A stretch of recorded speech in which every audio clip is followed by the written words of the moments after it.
Alhamdulillah. Allahumma shalli ala Muhammad wa ala Muhammad.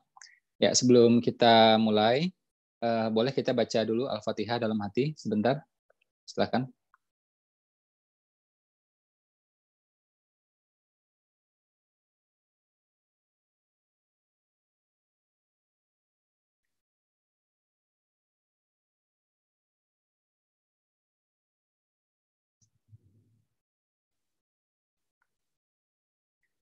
Ya, Alhamdulillah. Allahumma shalli ala Muhammad wa ala Muhammad.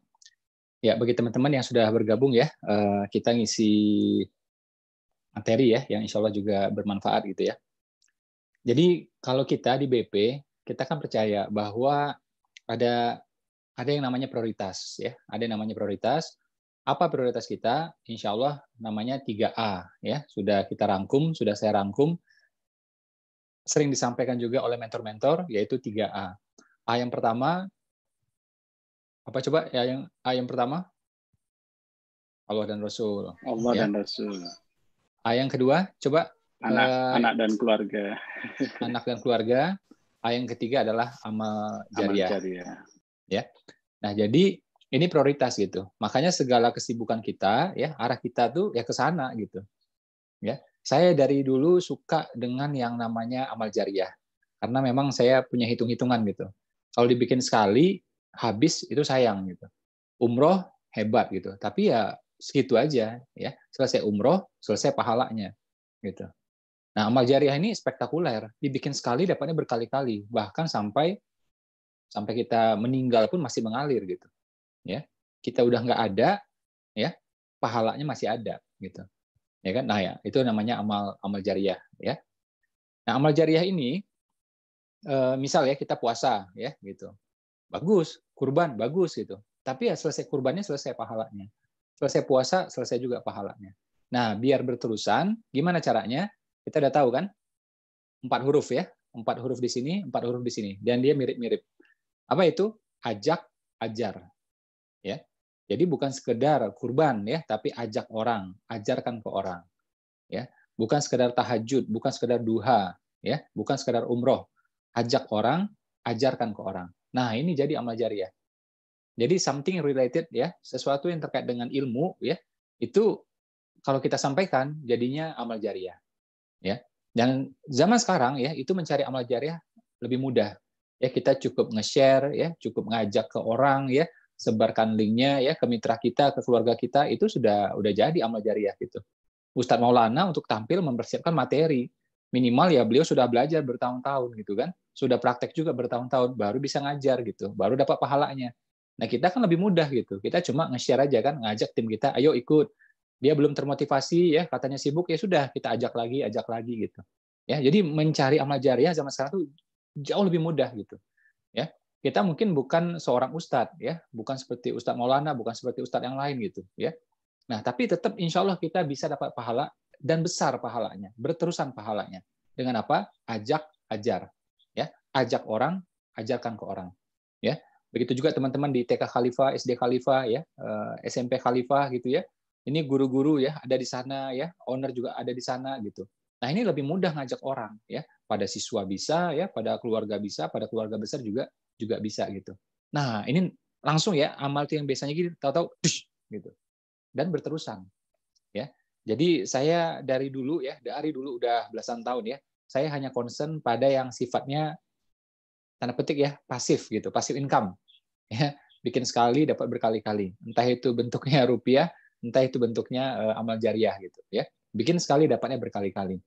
Adalah rugi ya kita beramal ya cukup sampai di situ, sayang banget. Kalau bisa ya badan kita ini udah jadi bangkai ya, tapi amal kita masih kerja keras untuk kita gitu sampai hari akhir ya, sampai hari akhir ya, badan udah jadi bangkai nih, udah busuk nih ya, udah ada belatungnya, udah ada cacingnya gitu ya, tapi amalnya masih kerja keras gitu, bahkan amalnya bisa bergulung gitu. Kita lihat ya bagaimana Kiai Haji Ahmad Dahlan kan, beliau yang menginisiasi sekolah ya, yang menginisiasi kampus, rumah sakit, klinik gitu ya, percetakan, penerbitan gitu ya, lahirnya dari sana buku-buku gitu ya. Nah, itu nilainya besarnya luar biasa kan ya, jumlahnya sekarang di Indonesia berapa puluh juta gitu ya. Dari segi nominal ya, yang dikelola sama Muhammadiyah itu 320 triliun. 320 triliun coba. Ya, mudah-mudahan tuh jadi amal jariah buat beliau kan, buat almarhum gitu. Ya. Nah, begitu juga ya yang saya pelajari dari Ustadz Maulana ya. Beliau sengaja tuh pakai nama Maulana, itu nama ayah beliau gitu. Agar apa? Agar segala kebaikan yang beliau lakukan, ya kesibukan yang beliau kerjakan ya sedikit banyak menjadi amal jariah buat ayah beliau gitu. Ya. Jadi orang cerdas itu ya, mukmin yang cerdas harus berpikir apa? Jauh ke depan, ya. Amal jariah. Dan ini 3A ini ya, ingat tadi ya, Allah dan Rasul, ya, anak dan keluarga, amal jariah. Ini 3 ini interconnected dia. Saling terkait dia. Ya, anak pun itu bagian dari amal jariah. Ya, amal jariah itu anak gitu. Anak yang seperti apa? Balik lagi yang pertama, anak yang taat pada Allah dan Rasul. Gitu. Kalau dia demen cuma sama BTS ya, ngefans sama ngikutin drakor, nggak ada amal jariahnya itu. Walaupun dia khatam sampai 50 episode, 52 episode, nggak ada amal jariahnya itu. Ya, anak yang ngefans pada Rasul gitu. Nah, itu baru ada amal jariahnya. Ya, jadi 3A ini interconnected ya. Anak itu bagian dari amal jariah juga ke anak. Anak yang seperti apa? Anak yaitu yang taat pada Allah dan Rasul gitu. Ya, kalau sekedar keren-kerenan sama artis Korea gitu ya, nggak ada sama sekali gitu. Hafal namanya nggak ada ini sama sekali ya. Atau itu kan jago ya, Mobile Legend gitu ya. Nggak ada amal jariah sama sekali. Walaupun udah sekian levelnya, udah jagonya tingkat nasional, nggak ada itu semuanya. Ya. Nah, ini adalah investasi yang memang nggak main-main gitu ya. Jadi mohon maaf ya, ini hadis saya kutip ya. Intinya hadisnya bilang gini ya. Jadi mohon maaf ya, ada orang tua yang mandul. Ya. Orang tua yang mandul yang seperti apa? Yang anaknya itu tidak membawa sedikit apapun manfaat di akhirat. Jadi seolah dia nggak punya anak aja udah. Sedikit pun nggak bawa manfaat. Ya, anak 3, anak 2, ternyata di akhirat nggak bawa manfaat apapun bagi orang tuanya. Nah, ini kata Rasulullah, ini anak yang orang tua yang mandul yang seperti ini. Ya, mohon maaf, orang tua yang mandul gitu. Nah, Islam itu agama yang adil, makanya kita bisa ya punya anak yang banyak. Tidak harus anak kandung. Ya, anak didik bisa. Ya, santri bisa, ya, anak yatim bisa. Banyak-banyakin aja. Ya.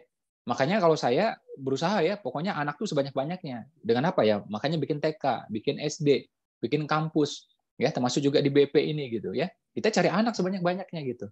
Kalau ada ya dari ucapan saya 1 kalimat, 2 kalimat ya yang baik-baik, kemudian berbekas pada orang ya, dia terapkan, dia lakukan, mudah-mudahan jadi amal jariah bagi saya, bagi keluarga saya gitu. Ya. Jadi inilah mukmin yang cerdas, berpikirnya jauh ke depan ya, amal jariah. Ya, amal jariah. Nah, jadi apapun amal kita ya itu bisa berpotensi amal jariah. Kita duha, kita tahajud, kita zikir, kita sholawat ya. Kita tahu ada zikir yang bagus, kita tahu ada istighfar yang bagus. Diam aja ya dapat pahalanya cuma 1 kan. Tapi begitu kita ajak orang, kita ajarkan ke orang amal jariah. Ya, amal jariah. Kita sholat duha paling banter berapa? 6 rakaat, ya, 8 rakaat atau berapa? Ya. Paling sanggup 12 rakaat. Oke? Mau lebih dari itu, nah ini bisa perdebatan dah. Boleh nggak ya gitu kan? Jangan-jangan bid'ah lagi gitu kan. Nah, ya sudah, kita misalnya 6 rakaat, 8 rakaat gitu. Tapi bisa dapat pahala 8.000 rakaat. Caranya gimana? Ajakin orang, ajakin mitra, ya. Luruskan niat kita, ajak ke orang. Nah, itu amal jariah semua tuh. Ya. Kayak yang disampaikan ya sama mentor-mentor di BP gitu kan. Yang disampaikan juga oleh guru-guru kita, ustaz-ustaz kita gitu kan. Kalau bisa itu ya alif batasa itu ya, angka 1 2 3 ya, huruf A B C D itu diajarkan oleh ibu kepada anaknya. Karena apa? Ini basic kan. Ya Al-Fatihah juga itu ibu ya kepada anaknya. Agar apa? Jadi amal jariah gitu. Kalau nggak jadi amal jariah buat guru-guru semua. Guru-guru udah banyak pahalanya. Ya, guru-guru di TK, di SD ya, di pengajian, TPA udah banyak pahalanya. Nah, kalau bisa tuh yang basic itu ya orang tua yang mengajarkan gitu. Ya. Nah, nanti penajamannya ya pendalamannya nanti bisa dari guru-guru ya atau ustadz-ustadz kita, ulama-ulama kita gitu. Ya, maksud saya gini, bukan kita apa ya, hitung-hitungan ini enggak ya, tapi kita tahu nih ada amalan yang strategis gitu. Ada amalan yang berdampak besar, ada amalan yang berdampak sangat-sangat panjang. Kok kita nggak ambil gitu? Kan sayang, ya kan? Sementara katanya kita kerja adalah ibadah, bisnis adalah ibadah. Nah, ini ada ibadah yang strategis nggak diambil. Gimana ceritanya coba? Ya kan? Nah, termasuk juga soal kurban gitu ya. Soal adab-adab dalam menjelang itu ya, berkurban itu seperti apa ya, tidak motong kuku dan seterusnya. Jangan diam aja kan, sampaikan ke orang lain. Sampaikan ke orang lain, 20 orang, 30 orang, ya seolah-olah kita kurbannya berapa gitu. Ya, kita mungkin kurban 1 kambing gitu. Tapi kalau kita sudah dakwahkan pada 10 orang, 10 orang ini ngikut gitu ya. Nah, itu kan lumayan hitungannya gitu. Ya, dan tahun depan dia kurban lagi, ya. Begitu seterusnya. Nah, ini namanya amal jariah. 3A ini. Allah dan Rasul, ya, anak dan keluarga, amal jariah. 3A ini. Saya belajar macam-macam, ketemu ustaz macam-macam ya. Tanya A, tanya B, kesimpulan saya emang 3A itu aja udah. Udah itu aja. Ya, itu insya Allah udah merangkum semuanya, sudah merangkum semuanya dan simplify ya, menyederhanakan semuanya.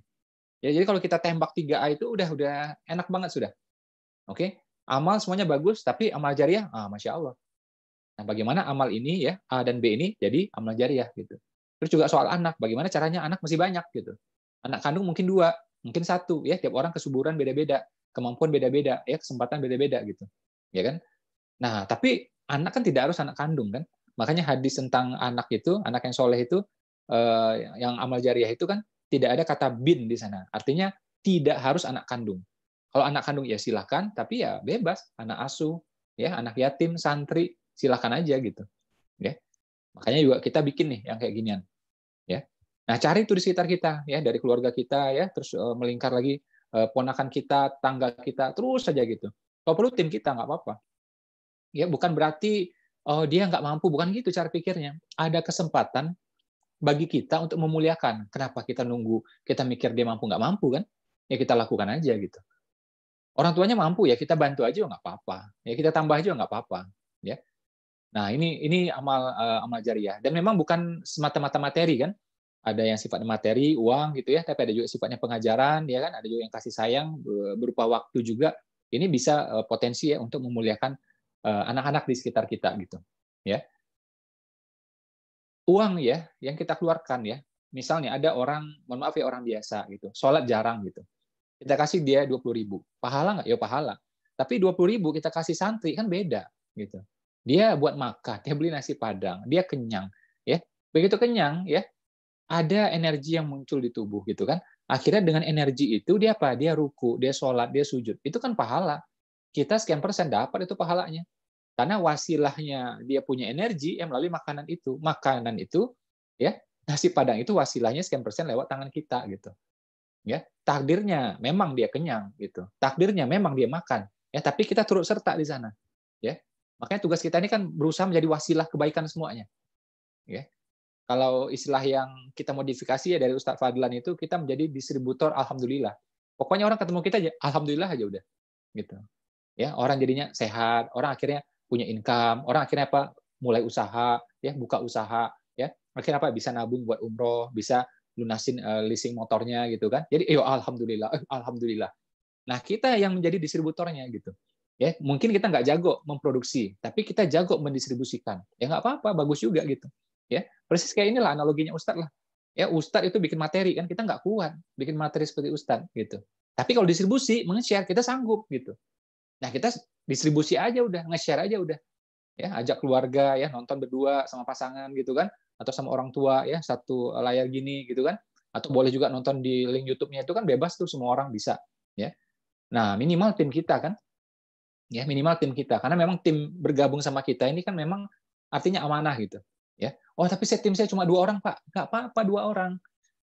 Allah itu adil, nggak mungkin lah ya ada ustadz misalnya, mohon maaf ya di kampung, ya cuma ngurus 3 jamaah, 3 anak kecil belajar alif bata gitu, ya.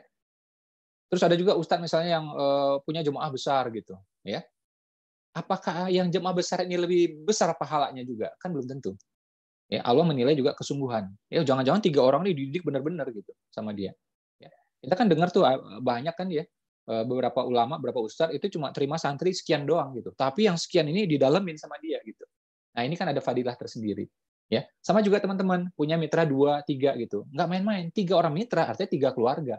Kita bantu ya penafkahan dia, ya sehingga akhirnya apa dia ngerti bisnis, melek bisnis, bisnisnya membesar, ya penjualannya makin bagus, ya niat dia ketika menjual juga makin tertata, ya kan?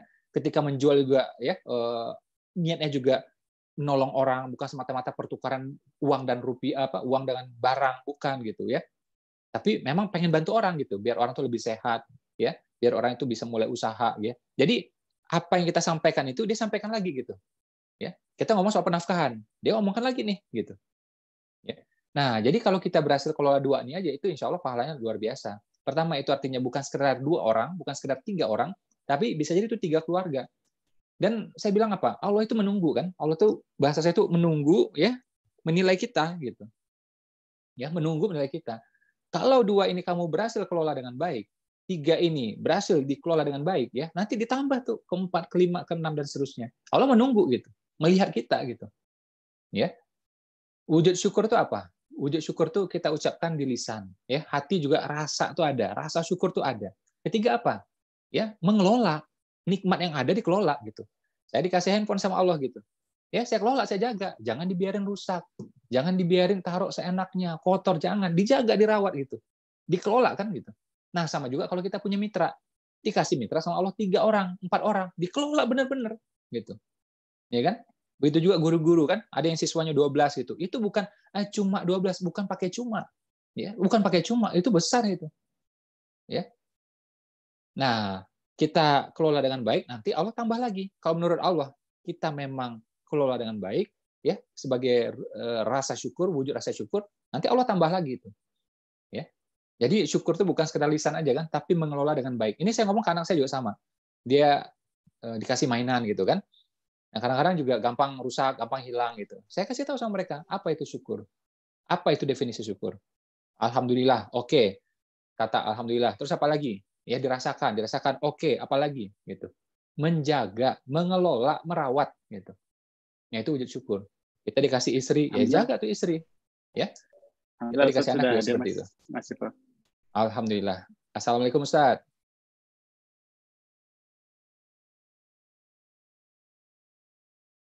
Assalamualaikum Ustaz. Waalaikumsalam warahmatullahi wabarakatuh, jamaah.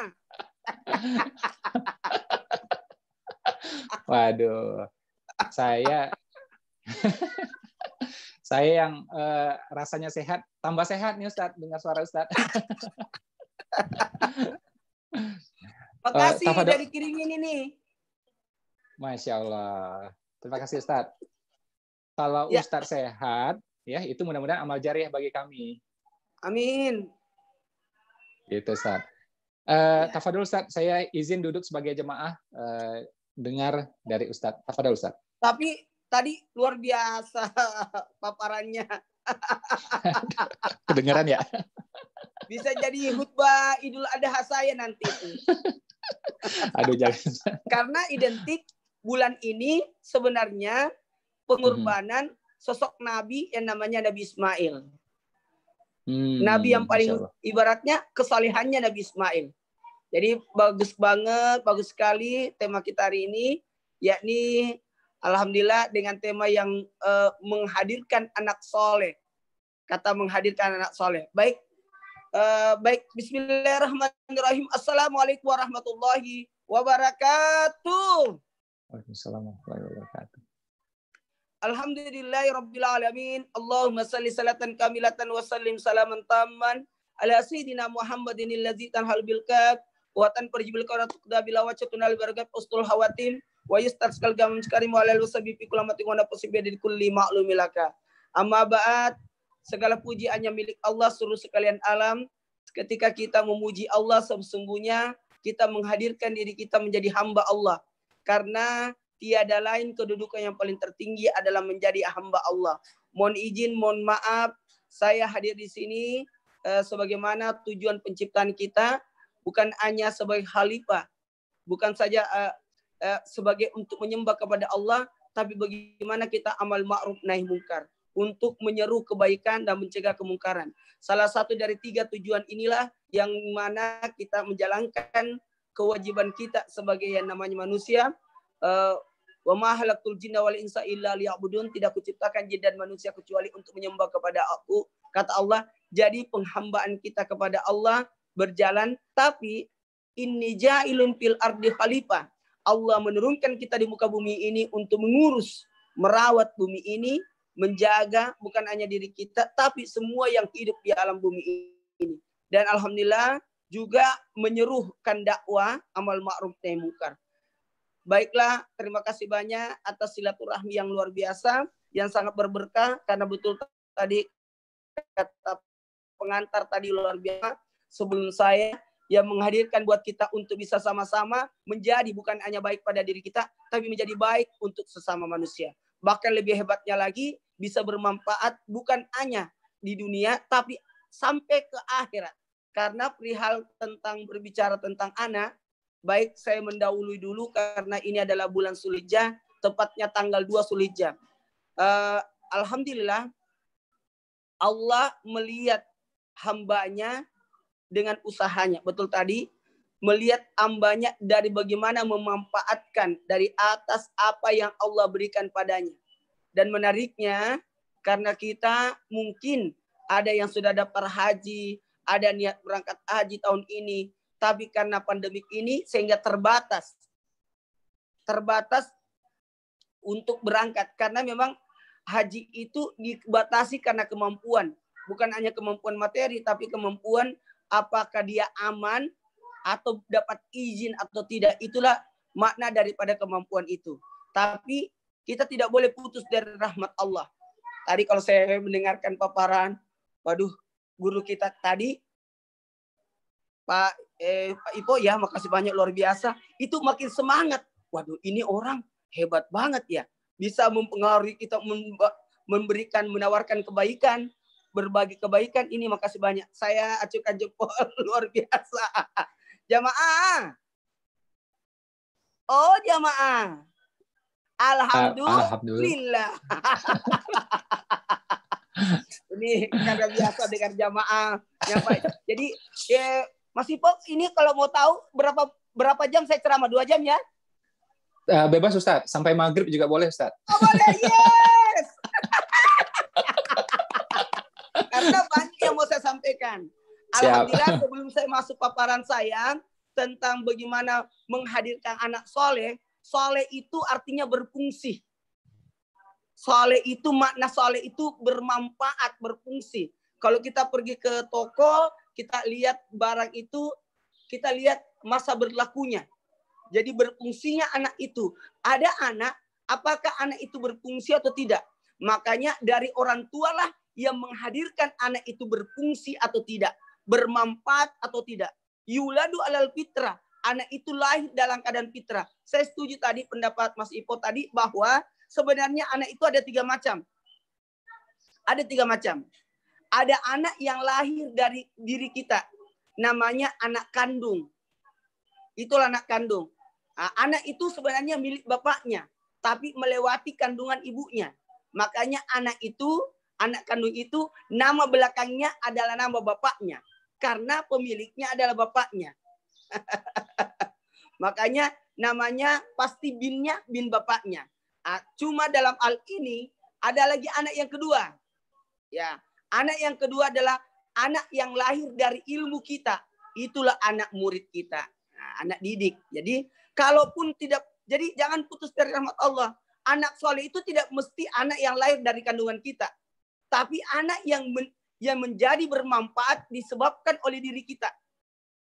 Jadi bisa jadi ponakan, bisa jadi anak tetangga, bisa jadi anak angkat, bisa jadi anak murid. Nah, kemudian yang ketiga, anak yang menyebabkan dalam artian kita yang bertanggung jawab atasnya. Nah, disinilah mungkin kategori tanda kutip anak buah. Nah, itu anak buah. Karyawan. Itu anak-anak kita semua. Dalam hal ini kita yang bertanggung jawab atasnya. Terima kasih banyak. Di tanggal 2 Zulhijjah ini sebenarnya ada banyak kebaikan. Karena Allah mencintai 310. Sekali lagi, Allah mencintai 310. Yang pertama, 10 akhirnya bulan Ramadan. Karena di situ ada malam Lailatul Qadar. Qadarnya Allah. Kemudian yang kedua 10 awalnya bulan Muharram. Karena di situ ada hari Asyura. Hari kemenangan. Dan inilah kita berada di hari 1 sampai 10 Zulhijjah.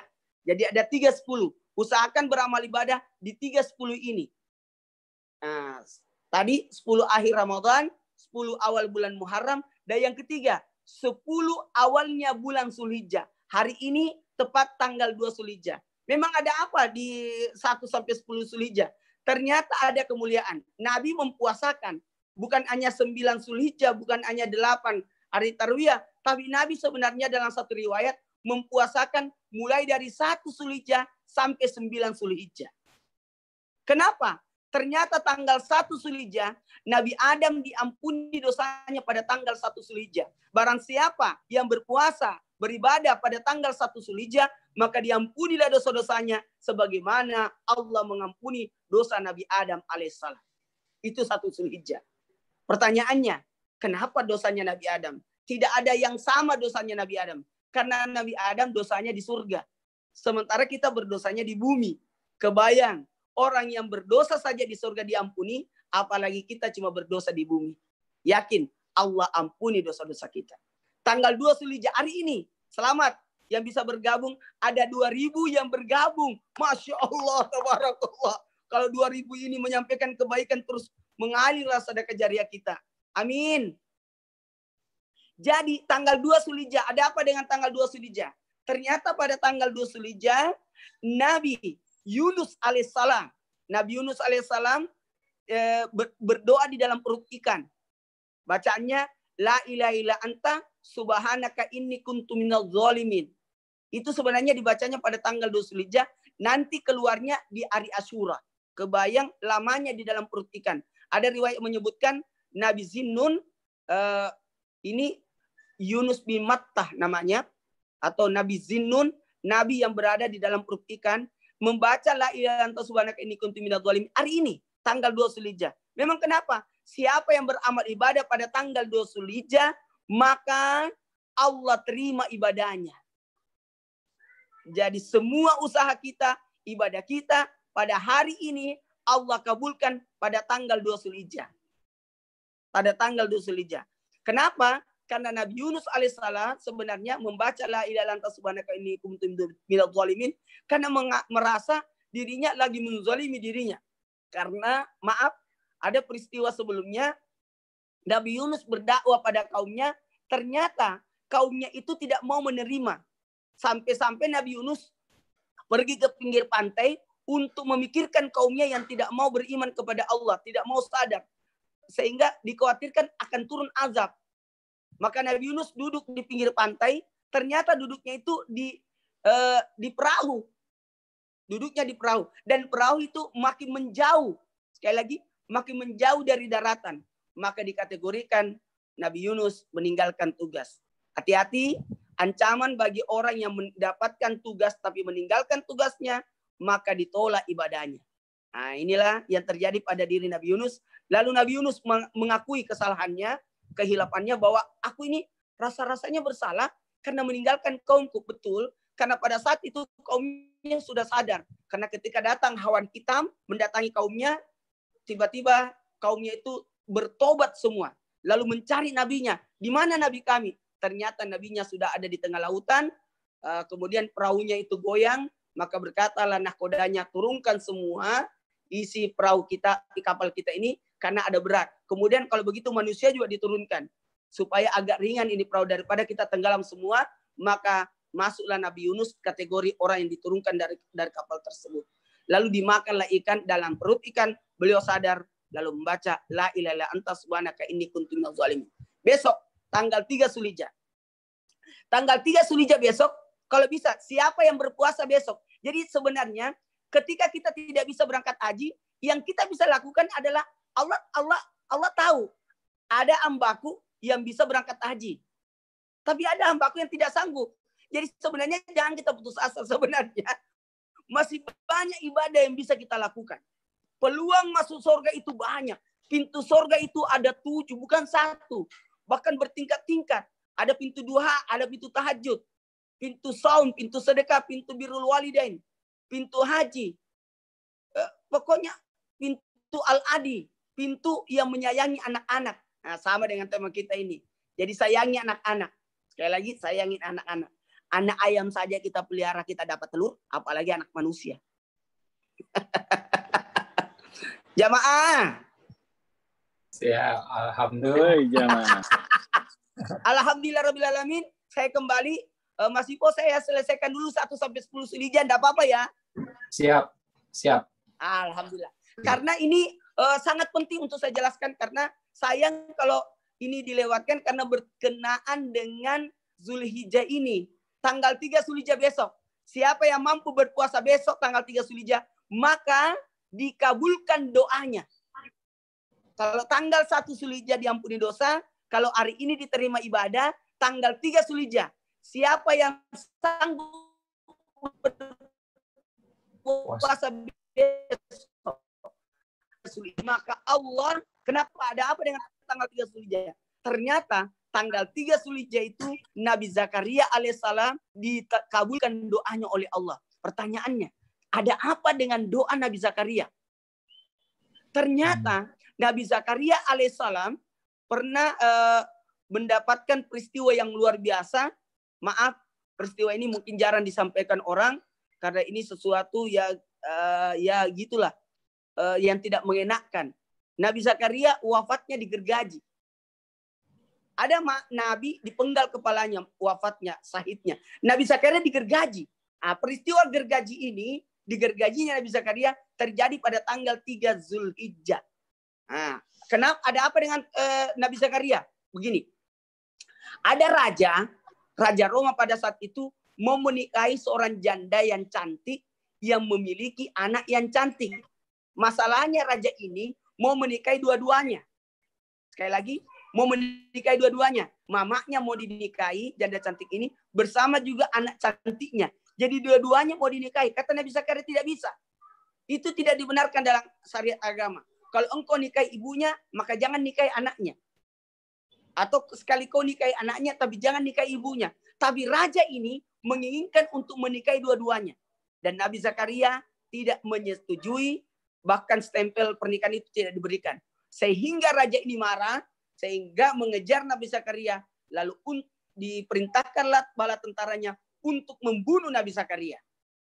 Atas izin Allah, mujizatnya Nabi Zakaria, Allah kasih mujizat yang luar biasa. Nabi Zakaria ketika dikejar oleh tentara Roma tersebut, ternyata Nabi Zakaria bersembunyinya di dalam pohon. Sekali lagi, bersembunyi di dalam pohon. Kalau kita bersembunyi biasanya di atas pohon, di belakang pohon. Kalau Nabi Zakaria bersembunyi di dalam pohon, maka berkatalah Nabi Zakaria, wahai pohon, terbelahlah kau. Saya Nabi Zakaria mau masuk ke dalammu. Maka terbelah itu pohon. Terbelah itu pohon. Lalu Nabi Zakaria masuk ke dalam pohon. Ketika masuk ke dalam pohon, Nabi Zakaria dalam pohon tersebut, tiba-tiba, tidak semua bajunya masuk di dalam pohon. Ada yang terjepit sebahagian. Jadi ketika masuk di dalam pohon, ada bajunya tidak masuk, terjepit. Maka iblis pada saat itu berkata kepada tentara Roma, kalau mau tahu di mana Nabi Zakaria berada, ada di dalam pohon. Kalau kau tidak percaya, itu bajunya terjepit. Itu bajunya terjepit. Maka digergajilah itu pohon. Ketika digergaji itu pohon, Nabi Zakaria berkata, ya Allah, saya sedang digergaji. Saya bisa mati. Kata Allah, Nabi Zakaria, ingat gak ketika engkau masuk di dalam pohon, apa yang kau katakan? Harus sadar Nabi Zakaria. Ternyata ada, kekeliruan sedikit. Apa itu? Ketika Nabi Zakaria masuk ke dalam pohon, Nabi Zakaria lupa membaca basmalah. Lupa baca basmalah. Gara-gara lupa baca basmalah, karena gini, waktu masuk dalam pohon, wahai pohon, terbelahlah kau. Saya Nabi Zakaria mau masuk ke dalammu. Lupa Nabi Zakaria berkata, Bismillahirrahmanirrahim, atas izin Allah. Maka kehilapan inilah menyebabkan Allah berkata, Nabi Zakaria, hari ini saya pecat kau jadi nabi. Kaget Nabi Zakaria. Apa? Aku dipecat jadi nabi? Maka permintaannya Nabi Zakaria berubah. Dari minta tolong supaya diselamatkan dari gergaji, tapi justru berkata, ya Allah, terimalah saya kembali jadi nabi. Biarlah saya mati di gergaji, yang penting saya tetap jadi nabi. Maka doanya Nabi Zakaria diijabah pada saat itu. Jadi doa yang paling sangat diharapkan diijabah adalah doanya Nabi Zakaria. Kalau doa nabi-nabi yang lain, ada yang ada yang laut terbelah, Nabi Musa alaihissalam, Nabi Ibrahim dibakar, Tapi doanya Nabi Zakaria ini dipecat. Kemudian minta untuk kembali lagi jadi nabi. Dan inilah doa yang sangat-sangat diijabah. Dan ini terjadi pada tanggal 3 Zulhijjah. Jadi siapa yang besok berpuasa atau beribadah pada tanggal 3 Zulhijjah besok, karena kenapa kita anjurkan berpuasa? Karena ibadah yang paling dekat, ibadah yang paling mudah, ibadah yang semua orang bisa lakukan, orang kaya, orang miskin, siapapun, adalah ibadah puasa. Kalau bisa berpuasa besok, insya Allah siapa yang berpuasa besok, dalam satu riwayat dalam kitab Duratun Nasi ini disebutkan, yang diriwayatkan oleh Sayyidina Ali, siapa yang berpuasa besok, maka dikabulkan semua doa-doanya. Pada tanggal 4 Zulhijjah, siapa yang berpuasa pada tanggal 4 Zulhijjah, ada apa dengan 4 Zulhijjah? Ternyata pada tanggal 4 Zulhijjah itu, Nabi Isa alaihissalam dilahirkan pada tanggal 4 Zulhijjah. Pada tanggal 4 Zulhijjah, Nabi Isa dilahirkan. Barang siapa yang berpuasa pada tanggal 4 Zulhijjah, maka diberikan apa? Kekayaan. Terhindar dari kemiskinan. Orang yang bisa berpuasa pada tanggal 4 Zulhijjah. Pertanyaannya, apa hubungannya Nabi Isa dengan kekayaan? Nabi Isa itu nabi yang luar biasa. Bisa menghidupkan orang mati, tapi hanya untuk sesuatu alasan kemudian mati lagi. Bisa membuat burung dari tanah liat. Itu mujizatnya. Tapi kalau sudah melewati gunung, jadi tanah kembali. Tidak ada yang pernah melihat Nabi Isa makan. Jarang. Karena Nabi Isa berpuasa terus. Sehingga Nabi Isa itu, maaf, dari agama yang lain, menganggap Tuhan. Karena sifat ketuhanan kelihatan. Nah, makanya ini dianggap Tuhan. Karena sifat manusianya jarang kelihatan. Jarang orang lihat Nabi Isa tidur. Jarang melihat Nabi Isa makan. Nah, itu sebenarnya. Nah, walhasil, Nabi Isa ini punya satu sifat yang luar biasa. Sifat kaya di hatinya. Meskipun lahirianya kelihatan miskin. Maka kekayaan itu kata Nabi di hati. Yang hadir ini mendengarkan tausiah virtual, saya salut. Ini saya kaget waktu diberitahu. Ada 2.000 orang yang ikut bergabung sama kita. Wow, 2.000 orang. Saya sudah berapa kali ceramah virtual. Inilah ceramah virtual terbanyak. Karena 2.000 yang hadir. Masya Allah, tabarakallah. Ini kalau 2.000 ini mengamalkan ini luar biasa. Karena tanggal 4 Zulhijjah, siapa yang berpuasa beramal ibadah pada tanggal 4 Zulhijjah, maka terhindar dari kemiskinan. Apa itu miskin? Merasa kurang. Apa itu kaya? Merasa cukup.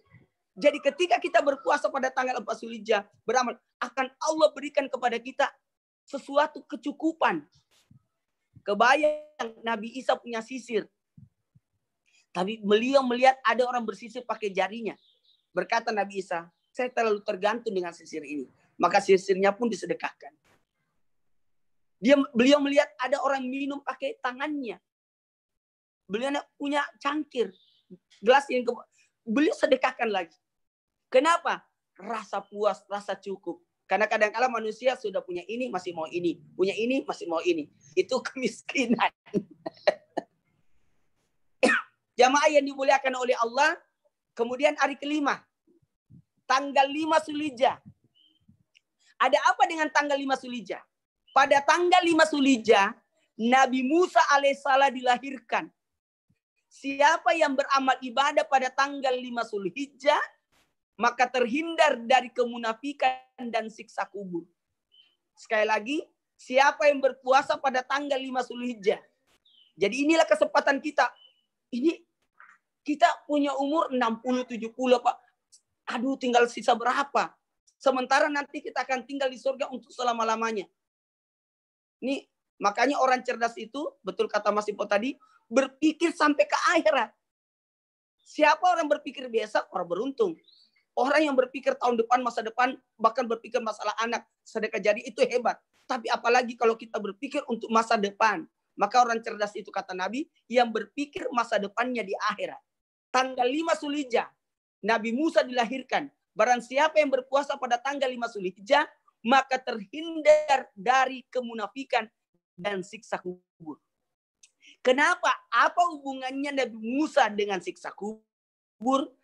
Apa hubungannya Nabi Musa dengan kemunafikan? Nah, kebayang Nabi Musa itu DPO, daftar pencarian orang. Karena waktu Nabi Musa meninggalkan Mesir, sempat ada peristiwa, ada orang Bani Israel dan bangsa Mesir yang bertikai sampai Nabi Musa merelainya. Kemudian ternyata tanpa disengaja Nabi Musa meninju orang Mesir itu dan mati 1 kali tinjuan.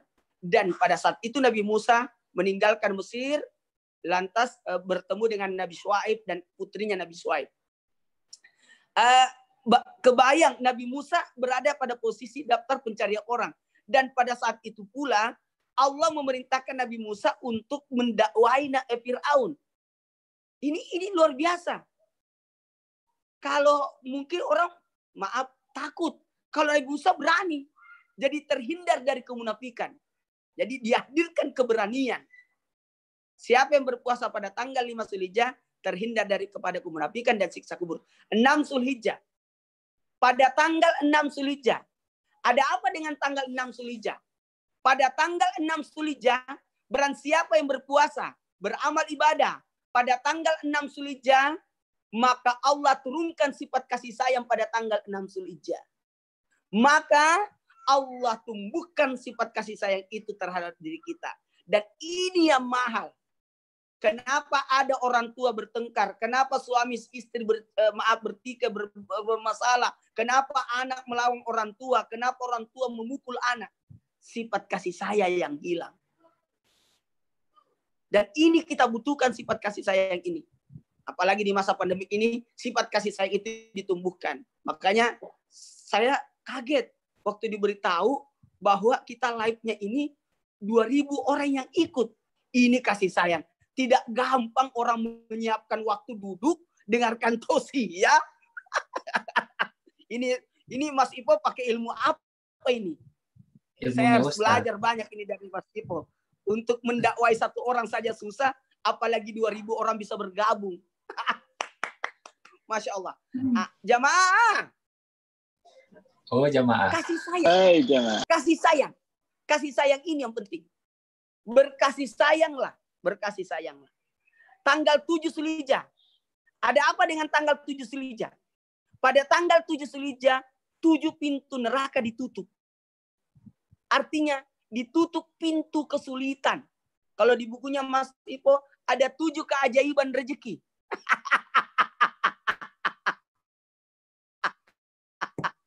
Makasih. Ada 7 kemudahan yang Allah berikan. 7 kemudahan. Allah mudahkan. Allah mudahkan. Maaf, anak itu bagian daripada rezeki. Justru anak itu di atas daripada rezeki. Harta, rezeki, karunia, tentram, nikmat. Parauhu wa rehanu wa jannatun naim. Surah Al-Waqiah ayat 89. Makanya Al-Waqiah itu disebut surah kekayaan. Padahal Al-Waqiah artinya kiamat. Setelah ditelaah isi kandungan Al-Waqiah, ini luar biasa.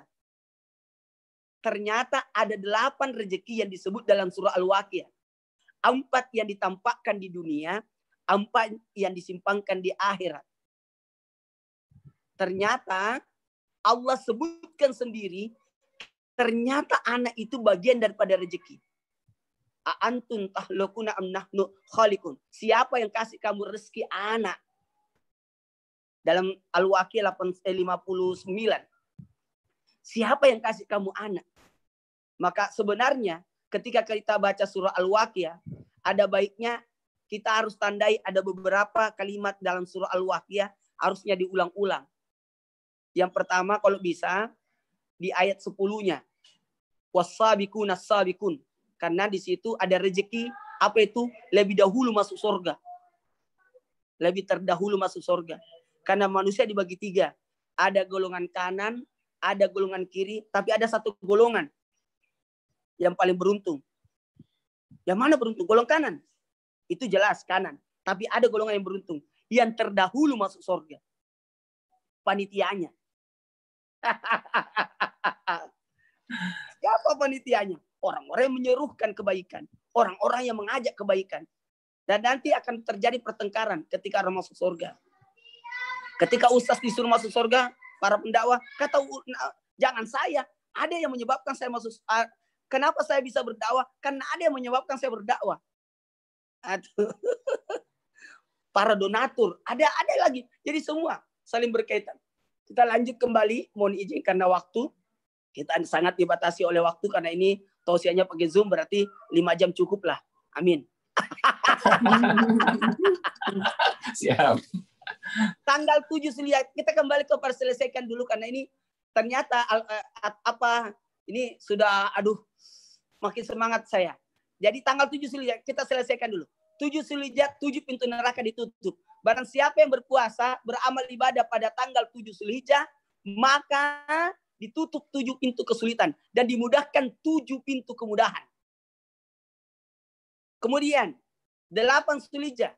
Pada tanggal 8 Zulhijjah disebut hari Tarwiyah. Nabi Ibrahim bermimpi pada tanggal 8 Zulhijjah melihat anaknya, putranya disembelih. Putranya disembelih. Pertanyaannya, ada apa hikmah di balik 8 Zulhijjah atau hari Tarwiyah?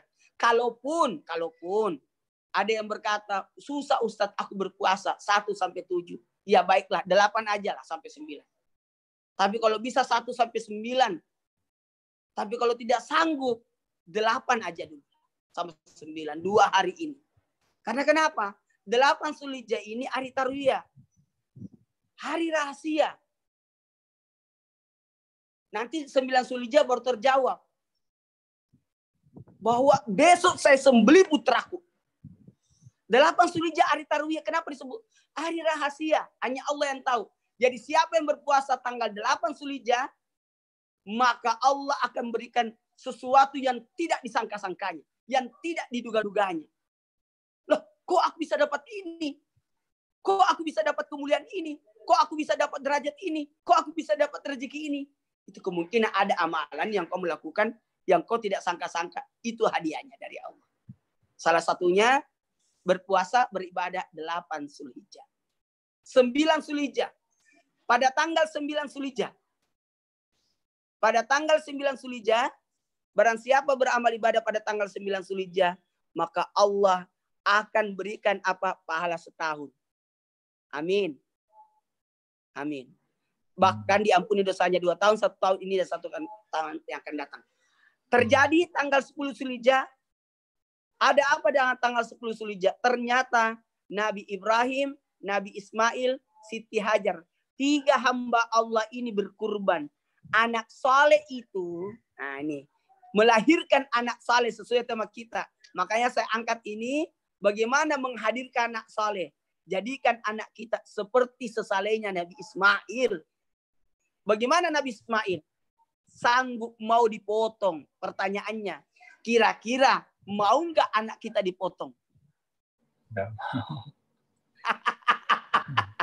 Apanya dipotong? Bukan lehernya. Dipotong waktunya. Temani aku ke pasar, nak. Temani mama, nak. Mak, nak. Apalagi kalau anaknya sudah besar. Dia rela memotong gajinya. Penghasilannya untuk orang tuanya.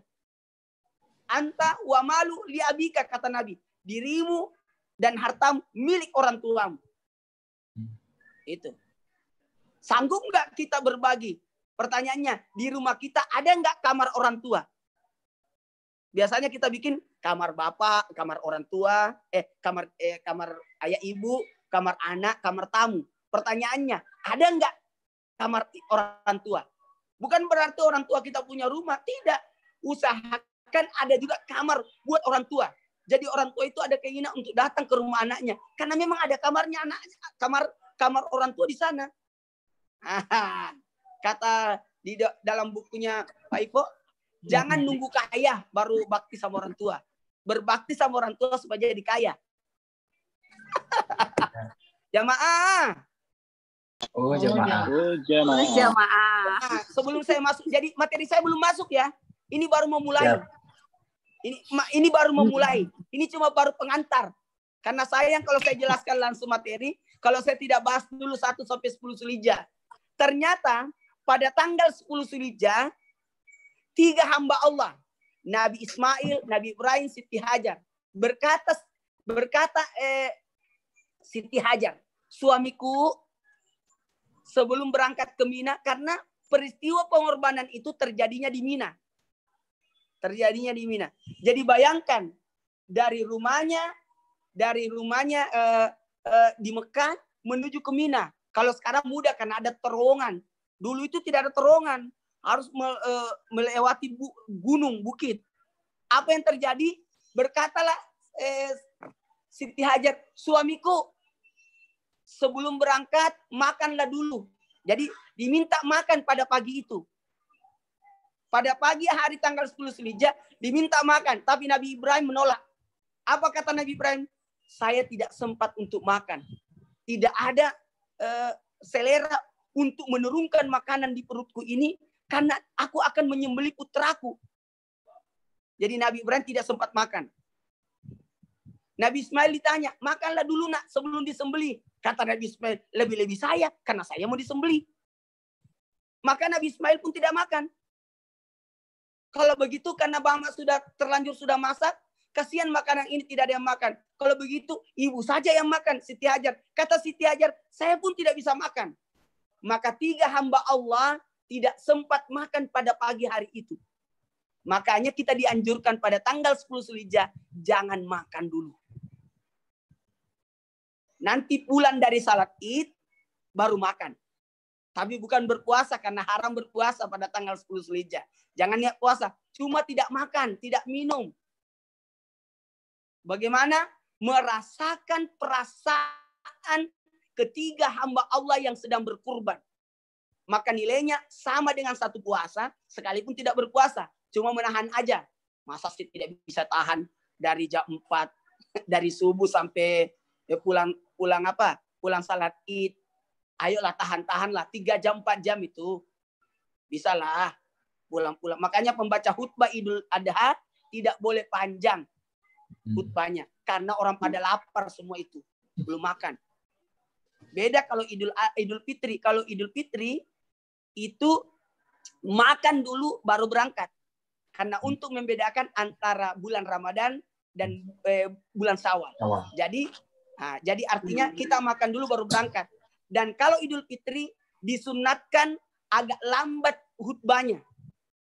Agak lambat dimulai salat Idnya. Kenapa? Karena ada ibadah sebelumnya. Namanya zakat fitrah. Supaya memberi kesempatan orang untuk zakat fitrah. Sementara kalau Idul Adha diupayakan agak lebih cepat acaranya. Kenapa? Karena ada kurban setelahnya.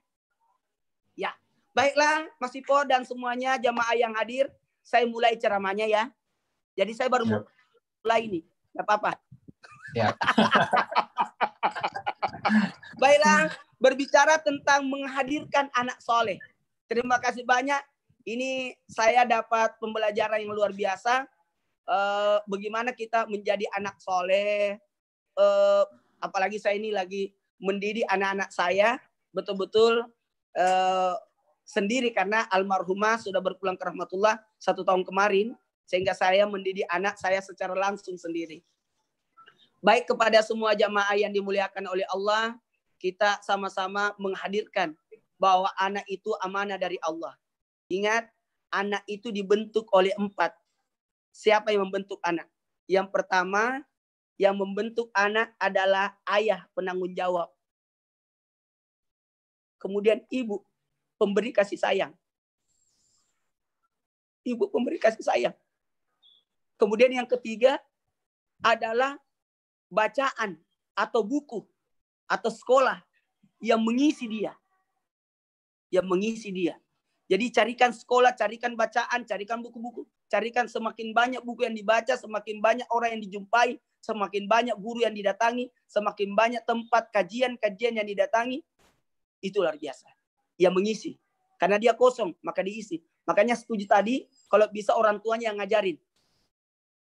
Ngajarin Al-Fatihah, ngajarin ngaji, ngajarin membaca. Itu. Yang keempat, yang membentuk anak adalah lingkungan.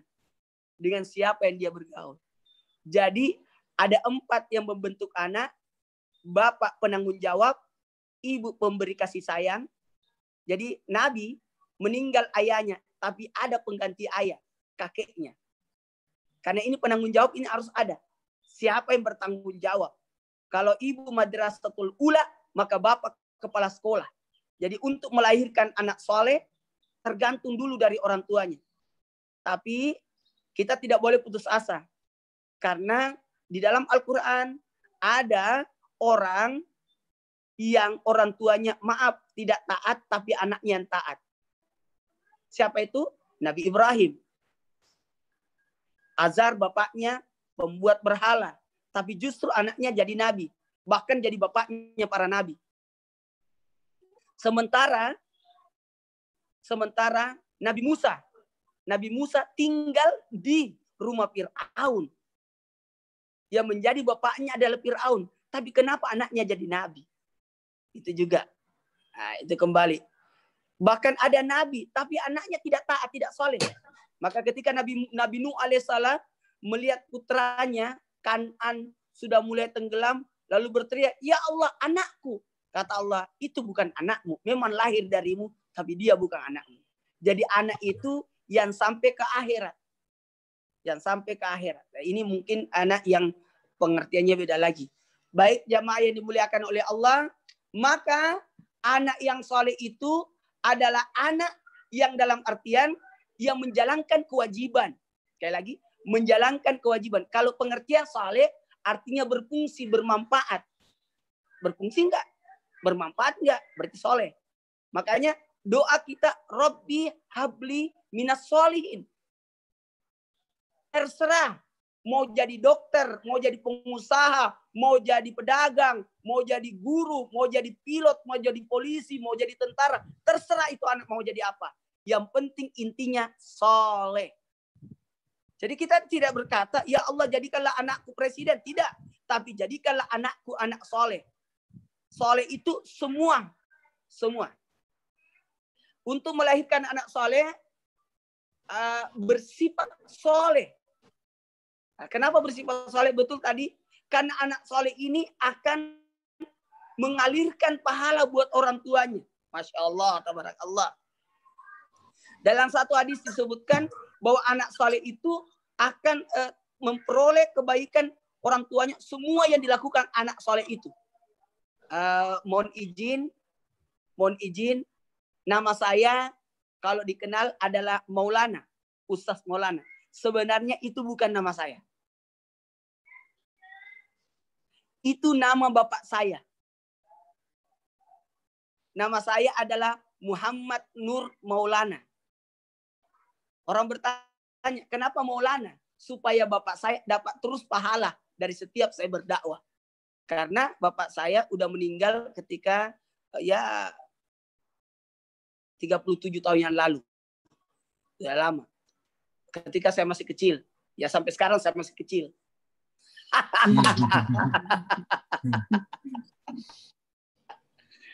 Sekarang manfaat dari anak soleh itu ada banyak sebenarnya. Doanya dikabulkan. Jadi ada 7 manfaat dari orang anak soleh itu. 7 manfaat dari anak soleh itu. Yang pertama, doa anak soleh itu diijabah. Doa anak soleh itu diijabah. Yang kedua, anak soleh itu ditambah umurnya. Apa artinya umur? Bukan usia yang disebut di sini, umur. Ditambah kebaikannya. Ditambahkan kebaikannya. Jadi kalau punya anak soleh, itu bertambah kebaikan. Bertambah kebaikan. Jadi kepada semua orang tua dimanapun berada yang saksikan acara ini, yang ngikutin acara ini, ayo berdoalah di hadapan anak soleh. Minimal dia mengaminkan, maka doa diijabah. Karena doa anak soleh itu kemudian ditambah umur, ditambah kebaikan kita. Yang ketiga, diangkat derajat. Siapa yang diangkat derajatnya? Anak itu, orang tuanya pun diangkat derajatnya.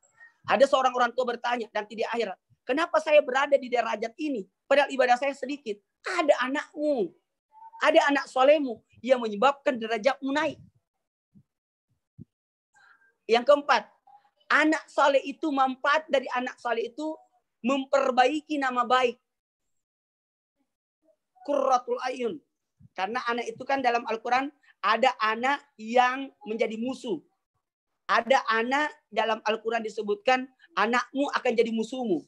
Tapi ada anak yang bukan jadi musuh, tapi menjadi kebanggaan, perhiasan.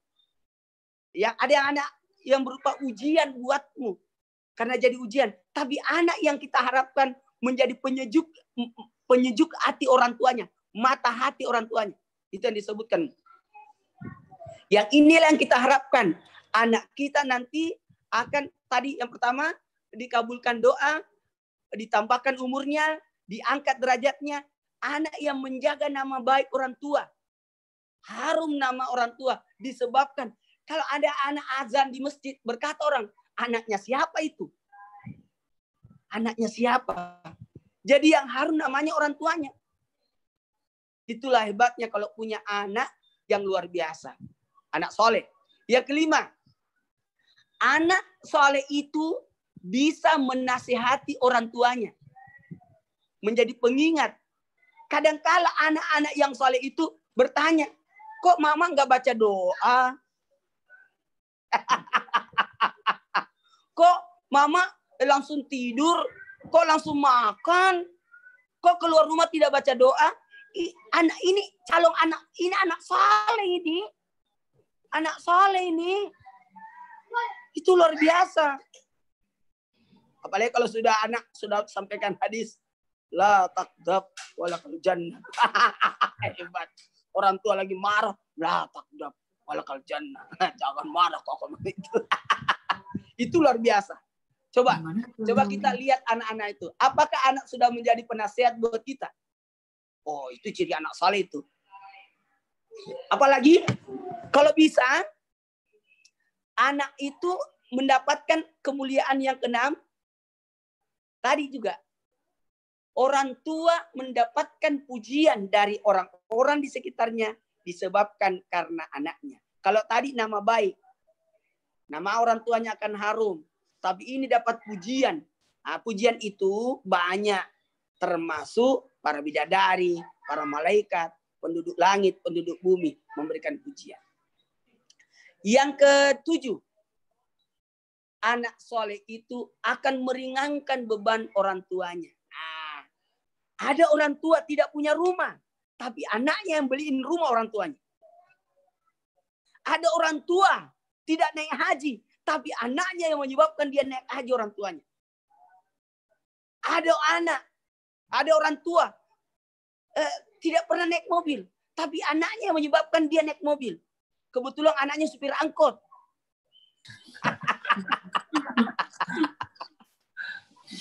Jadi itu. Jadi 7 kemuliaan anak soleh itu.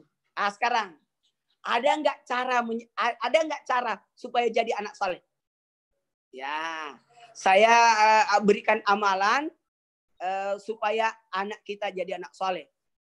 Bismillahirrahmanirrahim. Kalau bisa diamalkan, tadi ada beberapa sebenarnya dalam surah Al-Waqiah itu luar biasa.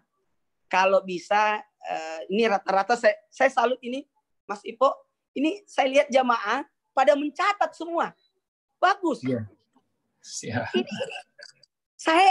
Kita kalau tausiah melihat orang mencatat, ini semangat kita bagi ilmu. Siap. Artinya kita tidak sia-sia menyampaikan karena mereka mencatat, berarti dia ada niat untuk mengamalkan. Kan Al-Quran kan ada 4 kali Iqra. Pada waktu turunnya Iqra kan 4 kali. Iqra, Iqra, Iqra, Iqra. Kenapa 4 kali kata Iqra waktu Quran diturunkan? Di Gua Hira. Malaikat Jibril memeluk Nabi dari belakang. Terus Iqra, Iqra, Iqra, Iqra. 4 kali Iqra sebenarnya. Iqra yang pertama, baca tulisannya. Iqra yang kedua, ketahui makna isi kandungannya. Yang ketiga, amalkan. Dan yang keempat, cintai. Ini bentuk kecintaan semua ini. Yang hadir di sini ikut pengajian, sebenarnya bentuk kecintaan. Waduh, rasa-rasanya saya mau sampai jam 12. Bisa nggak?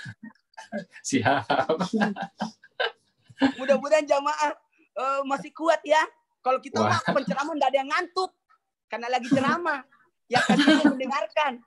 Nah, baik, kita kembali. Ada nggak amalan supaya anak jadi soleh? Sebenarnya ada 5 doa. Ada 5 doa tidak boleh tidak kita ajarkan sama anak. Karena ini bentuk pendidikan. Yang pertama, doa keluar rumah. Bismillahirrahmanirrahim. Ajarkan anak itu. Doa keluar rumah. Kenapa? Menghadirkan tawakal kepada Allah. Bismillahirrahmanirrahim. Alallahi wala haula wala quwata illa billah. Itu menghadirkan.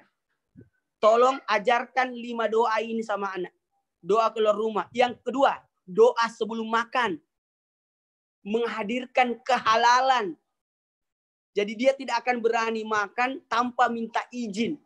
Tidak akan berani ngambil barang orang tanpa minta izin. Ajarkan doa ini sama anak. Jadi dialog dalam Al-Quran itu banyak-banyak dialog antara ayah sama anak, nasihat. Karena ini kandungannya adalah bagaimana kita mengajarkan. Nah, kalau mau makan, baca doa. Minimal Bismillahirrahmanirrahim. Bismillahirrahmanirrahim. Jadi kalau pakai propolis 5 tetes, pakai tetesannya baca. Ya, kalau pakai propolis sambil ditetesin Bismillahirrahmanirrahim. Allahumma shalli ala sayyidina Muhammad wa ala ali sayyidina Muhammad.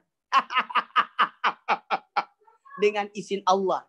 Itu jadi sebenarnya suapan kalau ketika anak makan itu kan suapan pertama Bismillahi. Termasuk kita kalau mau makan, anjuran guru saya, ilmu yang terakhir saya dapatkan dari almarhum Allah yarham guru saya di pesantren. Sebelum berpulang ke rahmatullah, saya sempat nanya sama guru saya itu. Guru saya umurnya hampir 70, rambutnya masih hitam. Kuat luar biasa. Pengajian subuh, pengajian maghrib, berdakwah, mengajar pagi di pesantren, kuatnya bukan main. Saya sempat nanya sebelum beliau wafat. Apa rahasia guru kita ini awet muda, kulitnya masih kencang, kuatnya bukan main? Itu pertanyaan terakhir saya sama guru saya. Jawabannya, kalau makan, baca basmalah. Pertanyaan, iya baca basmalah sih kita baca kalau makan. Tapi ada tekniknya. Bismillahirrahmanirrahim. Dengan izin Allah yang memberikan itu. Jadi suapan pertama Bismillahi dengan izin Allah. Rahmani yang maha pengasih, yang maha penyayang. Rahimi yang maha penyayang. Jadi 3 kali. Dengan izin Allah, dari Allah, dikasihani Allah. Jadi makanan yang masuk dari tubuh kita atas izin Allah, akan dari pemberian Allah, dan sayang oleh Allah. Jadi aman, tidak jadi penyakit. Sama juga kalau minum. Bismillahirrahmanirrahim. Kalau saya masih kalau masukin propolis, tetesan pertama Bismillahirrahmanirrahim. Baru salawat. Aman kan? Bikin susu anak juga begitu. Saya kalau buat susu buat anak gitu. Bismillahirrahmanirrahim. Allahumma shalli ala sayyidina Muhammad wa ala ali sayyidina Muhammad. Diaduklah. Jadi ini. Yang ketiga, ada 5 doa yang tidak boleh tidak diajarkan sama anak. Doa keluar rumah, tawakalnya kepada Allah. Aku bertawakal kepada Allah. Sehingga anak itu keyakinannya luar biasa kepada Allah. Bukan bergantung sama orang tuanya. Bukan bergantung sama orang lain. Tapi bergantungnya sama Allah. Yang kedua, doa sebelum makan. Jadi, dia tidak akan berani memasukkan sesuatu pada tubuhnya kalau bukan atas izin Allah. Yang ketiga, doa sesudah makan. Kenapa doa sesudah makan? Ada apa dengan doa sesudah makan? Pandai berterima kasih. Pandai bersyukur. Gimana bisa disebut anak saleh kalau tidak pandai berterima kasih? Makna terima kasih itu terima kasih. Terima kasih. Terima kasih. Gitu. Jangan terima, tidak kasih. Terima, lalu kasih. Ajarkan terima kasih. Ya. Yang keempat, doa sebelum tidur. Wah, ini. Bismika Allahumma ahya wa bismika amut. Wah. Jadi bentuk penyerahan diri kepada Allah. Ini luar biasa. Inna malak malu bil hawatim. Husnul hatimah. Pokoknya semuanya terbaik-baik di penghujungnya itu. Di akhirnya. Kita tidak mau melihat masa lalunya orang. Tapi masa akhirnya. Kalau mau lihat baik tidaknya orang, lihat akhirnya. Maka diupayakan anak soleh itu bukan saja soleh di SD. Maaf, tapi nakal di SMP. Tapi kita mau anak ini soleh sampai tidur. Sampai akhir. Yang kelima, jamaah. Yang kelima, doa bangun tidur. Doa bangun tidur. Doa bangun tidur. Karena kita lagi dibangkitkan setelah kita dimatikan. Jadi ini luar biasa, bentuk kesyukuran yang luar biasa. Ahyana ba'da ma amatana wa ilan nusur. Jamaah yang dimuliakan oleh Allah, untuk menghadirkan anak soleh, maaf saya pinjam ilmunya.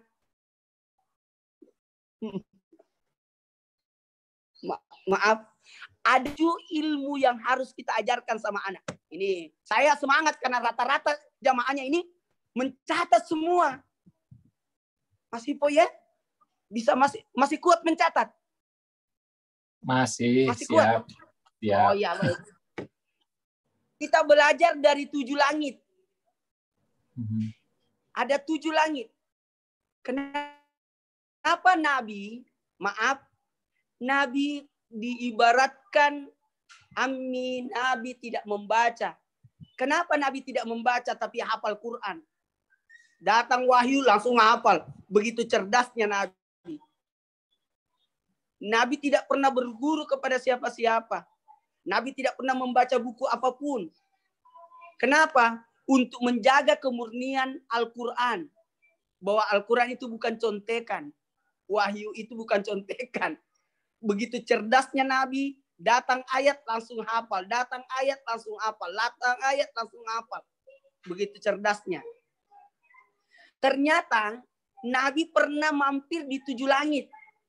Langit pertama, kedua, ketiga, keempat, kelima, keenam, ketujuh. Kenapa ada 7 langit yang didatangi Nabi?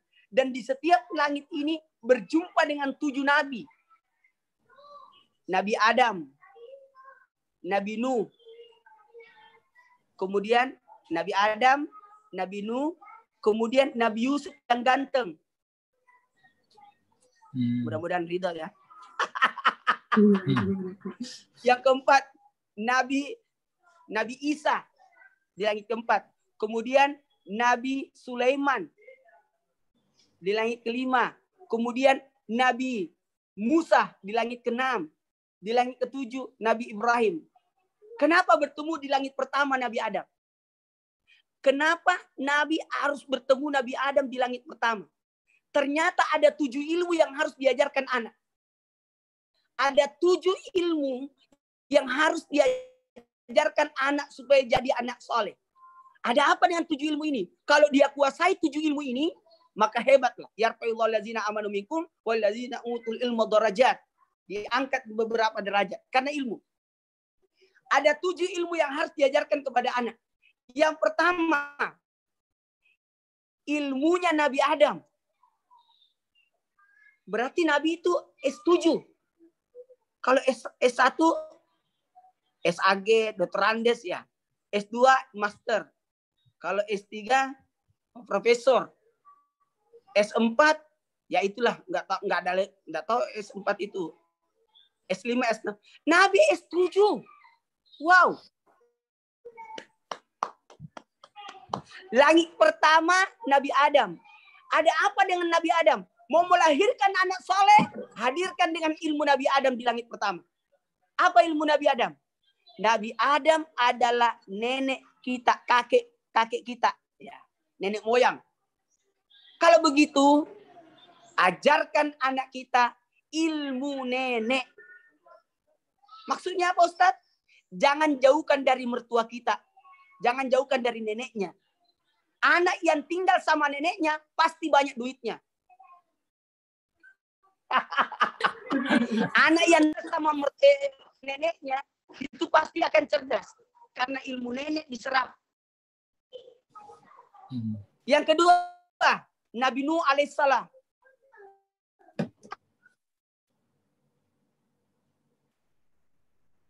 Nabi Nuh. Tadi Nabi Adam. Sekarang Nabi Nuh. Kita keterampilan. Jamaah? Oh, jamaah. Oh, jamaah. Keterampilan. Oh, jamaah. Membuat perahu. Membuat perahu. Ilmu yang kedua, ilmu keterampilan. Jadi anak itu bukan hanya mendapatkan ilmu di bangku sekolah, tapi ajarkan keterampilan, ajarkan keahlian. Kalau biasanya di sekolah ekstrakurikuler, ajarkan menjahit, ajarkan pasang ini, ajarkan keterampilan. Anak harus punya keterampilan. Ilmu yang ketiga. Ilmu yang ketiga, ilmu apa? Langit ketiga ketemu Nabi Yusuf yang ganteng. Salah.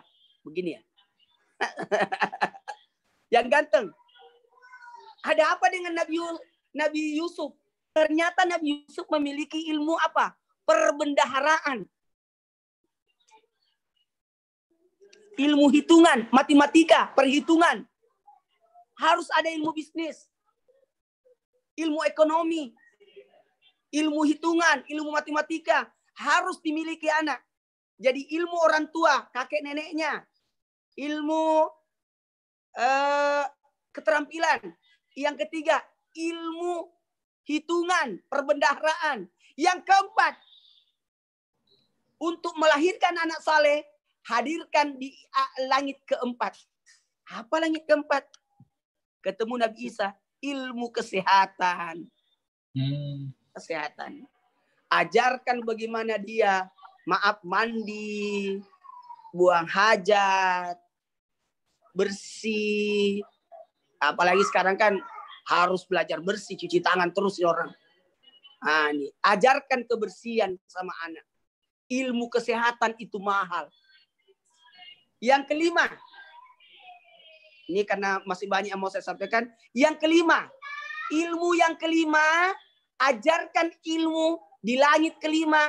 Nabi bertemu dengan Nabi Sulaiman alaihissalam. Ada apa dengan Nabi Sulaiman? Ilmunya Nabi Sulaiman adalah ilmu bahasa. Semakin banyak bahasa yang dikenal, semakin dia jadi kaya, jadi hebat. Kenapa Nabi Sulaiman Nabi paling kaya? Karena banyak bahasa yang dikenal. Bahasa binatang, bahasa jin, bahasa manusia yang beragam. Jadi ajarkan bahasa. Kursus, apa-apa. Kalau tahu bahasa Inggris, bisa mendunia itu. Ke airport kemana-mana, aman dia.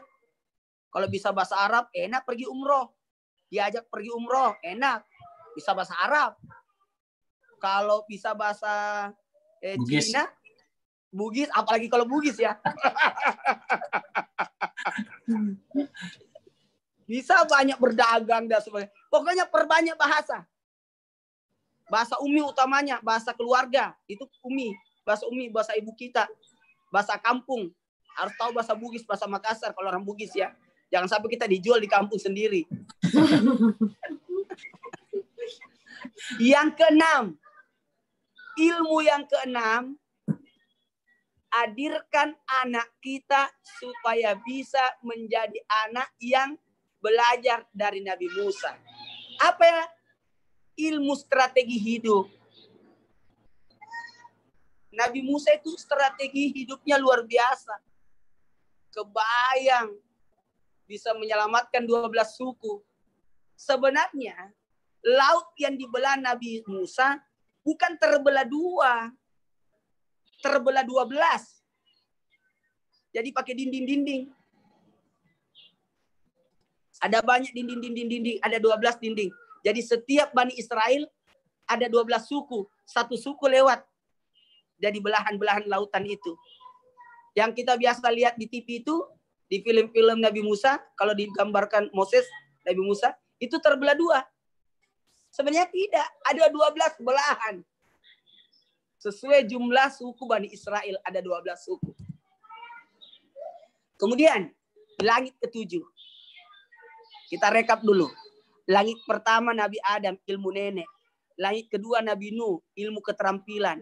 Kemudian langit ketiga, ilmu matematika, ilmu hitungan, ilmu ekonomi. Nabi Yusuf, karena bayangkan masa paceklik di dunia, Mesir tidak kena. Kenapa? Karena ada Nabi Yusuf bikin lumbung. Ini hebat perhitungannya. Akan datang musim paceklik sehingga buat lumbung untuk menampung makanan. Itu ilmu hitungannya luar biasa sampai diakui perbendaharaan Mesir terbaik. Kemudian yang keempat, Nabi Isa, ilmu kesehatan. Kemudian yang kelima, Nabi Sulaiman, ilmu bahasa. Kemudian yang keenam, ilmu Nabi Musa. Sebenarnya di langit tersebut, Nabi ketemu dengan Nabi Musa sama Nabi Harun. Pertanyaannya, kenapa Nabi Musa harus ditemani dengan saudaranya Harun? Kenapa? Ternyata Nabi Harun komunikasi. Nabi Musa itu strateginya bagus, tapi komunikasinya agak kurang. Maka didatangkanlah Nabi Harun untuk menjadi komunikasi. Ya, jadi yang menjadi komunikasinya sebenarnya adalah Nabi Harun. Karena sempat Nabi Musa kebakar lidahnya ketika tinggal di rumahnya Fir'aun waktu itu. Ketika akan dipotong dibelah dua oleh Fir'aun, Ratu Asia yang ngambil, ini masih bayi. Kenapa kau mau bunuh? Jangan-jangan ini yang anak bayi yang akan menghancurkan saya. Kata Ratu Asia, mana mungkin ini anak bayi. Buktinya setiap saya gendong dia cabut jenggot saya. Ketika saya tidur di kursi, dia patahkan kursi sampai saya jatuh. Itu masih kecil saja sudah mengganggu saya. Kata Ratu Asia, jangan. Coba kita buktikan. Dia belum tahu apa-apa. Kalau dia ambil roti, maka bunuh dia. Tapi kalau dia ambil bara api, berarti dia anak bayi yang belum tahu apa-apa. Ketika Nabi Musa mengambil roti, digeserkan tangannya oleh malaikat Jibril untuk mengambil bara, kemudian memasukkan di mulutnya. Sehingga ada riwayat mengatakan lidahnya Nabi Musa terbakar. Sehingga, maaf, saya pinjam kata-kata ini dalam satu riwayat, Nabi Musa itu agak cadel, R-nya gitu. Makanya dihadirkan Nabi Harun. Makanya jangan pernah mencela orang yang tidak bisa menyebut R. Jangan. Karena marah nabinya. Nabi Musa. Langit ketujuh. Ini yang saya simpan. Ada apa dengan langit ketujuh? Kalau mau anaknya anak soleh, berikan dia ilmu-ilmu yang ketujuh. Apa ilmu yang ketujuh? Mau tahu? Nabi Ibrahim alaihissalam. Ada apa dengan Nabi Ibrahim alaihissalam? Nabi Ibrahim adalah bapaknya agama. Jadi ilmu yang ketujuh, ilmu yang tertinggi adalah ilmu agama. Ajarkan ilmu agama. Jadi 7 ilmu yang diajarkan kepada anak supaya anak dilahirkan jadi anak soleh. Jadi anak itu harus cerdas, harus hebat. Istilahnya BCL. Tahu nggak BCL? Apa? BCL bukan Bunga Citra Lestari, bukan. Baik. Jadi kalau anak mau sukses harus BCL. Baik, cerdas, luas. Jadi dia harus baik dulu. Bagaimana orang berkata dia baik? Kita cuma butuh kata-kata baik dia. Ketika ketemu dia orang baik. Kalau saya ketemu Pak Ipo, orang baik ini. Jadi kita harus menyimpan kebaikan sehingga kita disebut orang. Jadi kalau kunci kesuksesan itu ada 3. Kalau mau sukses, kalau mau hebat, kalau mau meraih, gunakan 3 ini. BCL. Baik, cerdas, dan luas. Apa artinya luas? Luas jaringannya, luas persahabatannya, luas berbaginya. Itu. Semakin banyak teman, semakin banyak relasi, semakin banyak channel, semakin banyak kebaikan, semakin banyak. Karena rezeki itu rezeki itu bagaikan hujan yang turun dari langit. Kalau engkau menampungnya hanya timba, engkau akan dapatkan air sebanyak timba. Tapi kalau engkau keluarkan 10 timba, maka engkau dapat 10 timba air. Tapi kalau engkau keluarkan baskom, ini, jadi tidak, itu coba berusaha. Jamaah yang dimuliakan oleh Allah, maka cara melahirkan anak saleh sudah tadi ada doa-doanya. Rabbi habli minas solihin. Ada yang pernah diajarkan oleh guru saya, mudah-mudahan bisa kita sama-sama amalkan. Sebaiknya kalau anak mau otaknya cerdas, itu ditiupkan di telinga anak surah Inna anzalnahu fi lailatul qadar wa ma adraka ma lailatul qadar khairum min alfi shahr tanazzalu malaikatu ruh salamun hiya hatta matla'il fajr, ditiupkan di telinga kanannya 3 kali ketika anak masih tertidur. Jadi sebelum anak dibangunkan, bacakan dulu Inna anzalnahu 3 kali. Jangan langsung dibangunkan anak. Jadi kita bangun, masuk ke kamar anak. Untuk membangunkan anak, lihat dulu posisi dia tidur, ke telinganya bacakan Inna anzalnahu 3 kali. Artinya Bapak Ibu harus lebih dulu bangun daripada anak-anak. Jangan kebalik, anak udah bangun kita masih bobok. Jadi ditiupkan di telinganya Inna anzalnahu 3 kali. Insya Allah cerdas otaknya dan terhindar dari perbuatan maksiat. Terjaga dari perbuatan dosa ketika anak dibacakan Inna anzalnahu di telinganya. Dan membangunkan anak sebenarnya.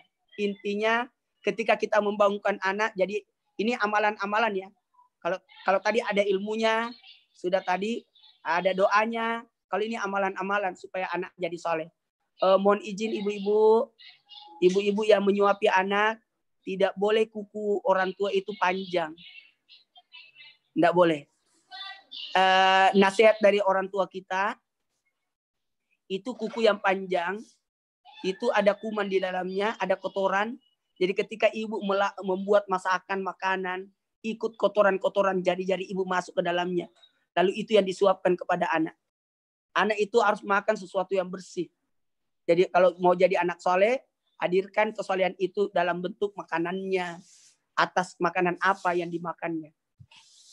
Atas apa yang dimakan anak itu. Jadi betul-betul harus dijaga makanannya itu. Ini bangun tidurnya ya.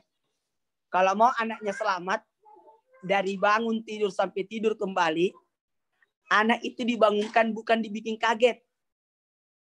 Bukan dibikin kaget. Coba kita praktek. Bangun. Bukan begitu. Bangunkan anak di sisi kanannya. Sisi kanan. Jadi yang disentuh itu sisi kanannya anak ketika dibangunkan. Entah itu kaki kanannya, entah itu tangan kanannya, di pundak kanannya. Jangan sisi kirinya. Kanannya. Saya baca di buku, ternyata ada kebolehan kanan kiri ya. Di kanannya. Di kanannya ini, apa doanya? Membangunkan anak. Semua hafal.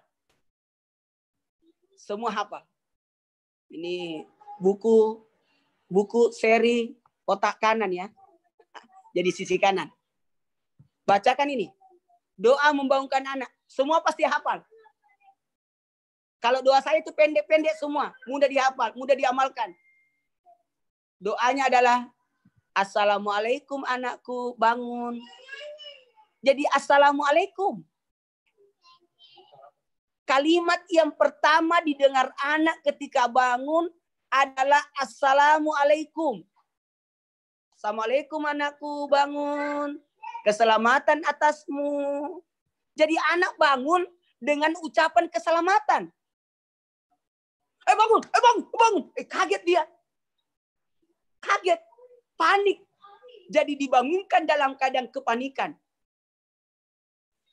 Jangan-jangan ada orang tua membangunkan anak, kebakaran. Ya Allah, baru bangun tidur sudah dibohongi.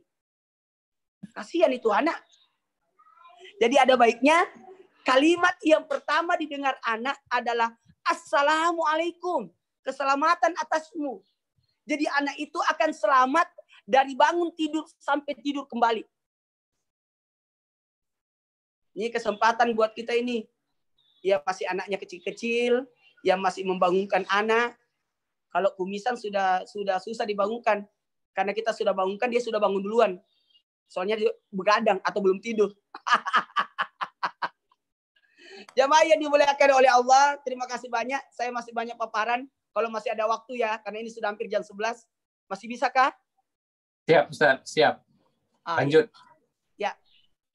Karena jangan sampai ada sesi tanya jawab atau ada kesempatan yang lain. Ya, kalau boleh sesi tanya jawab. Oh, boleh.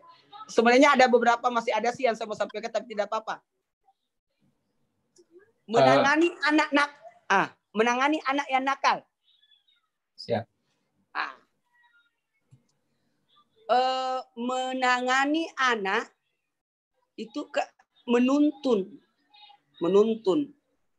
bukan menghapus. Maka kenalkan anak kepada Allah. Tapi yang dikenalkan anak kepada tentang Allah, yang dikenalkan anak tentang Allah, kebaikannya Allah, bukan kemurkaannya. Allah sayang kita kalau kita sholat.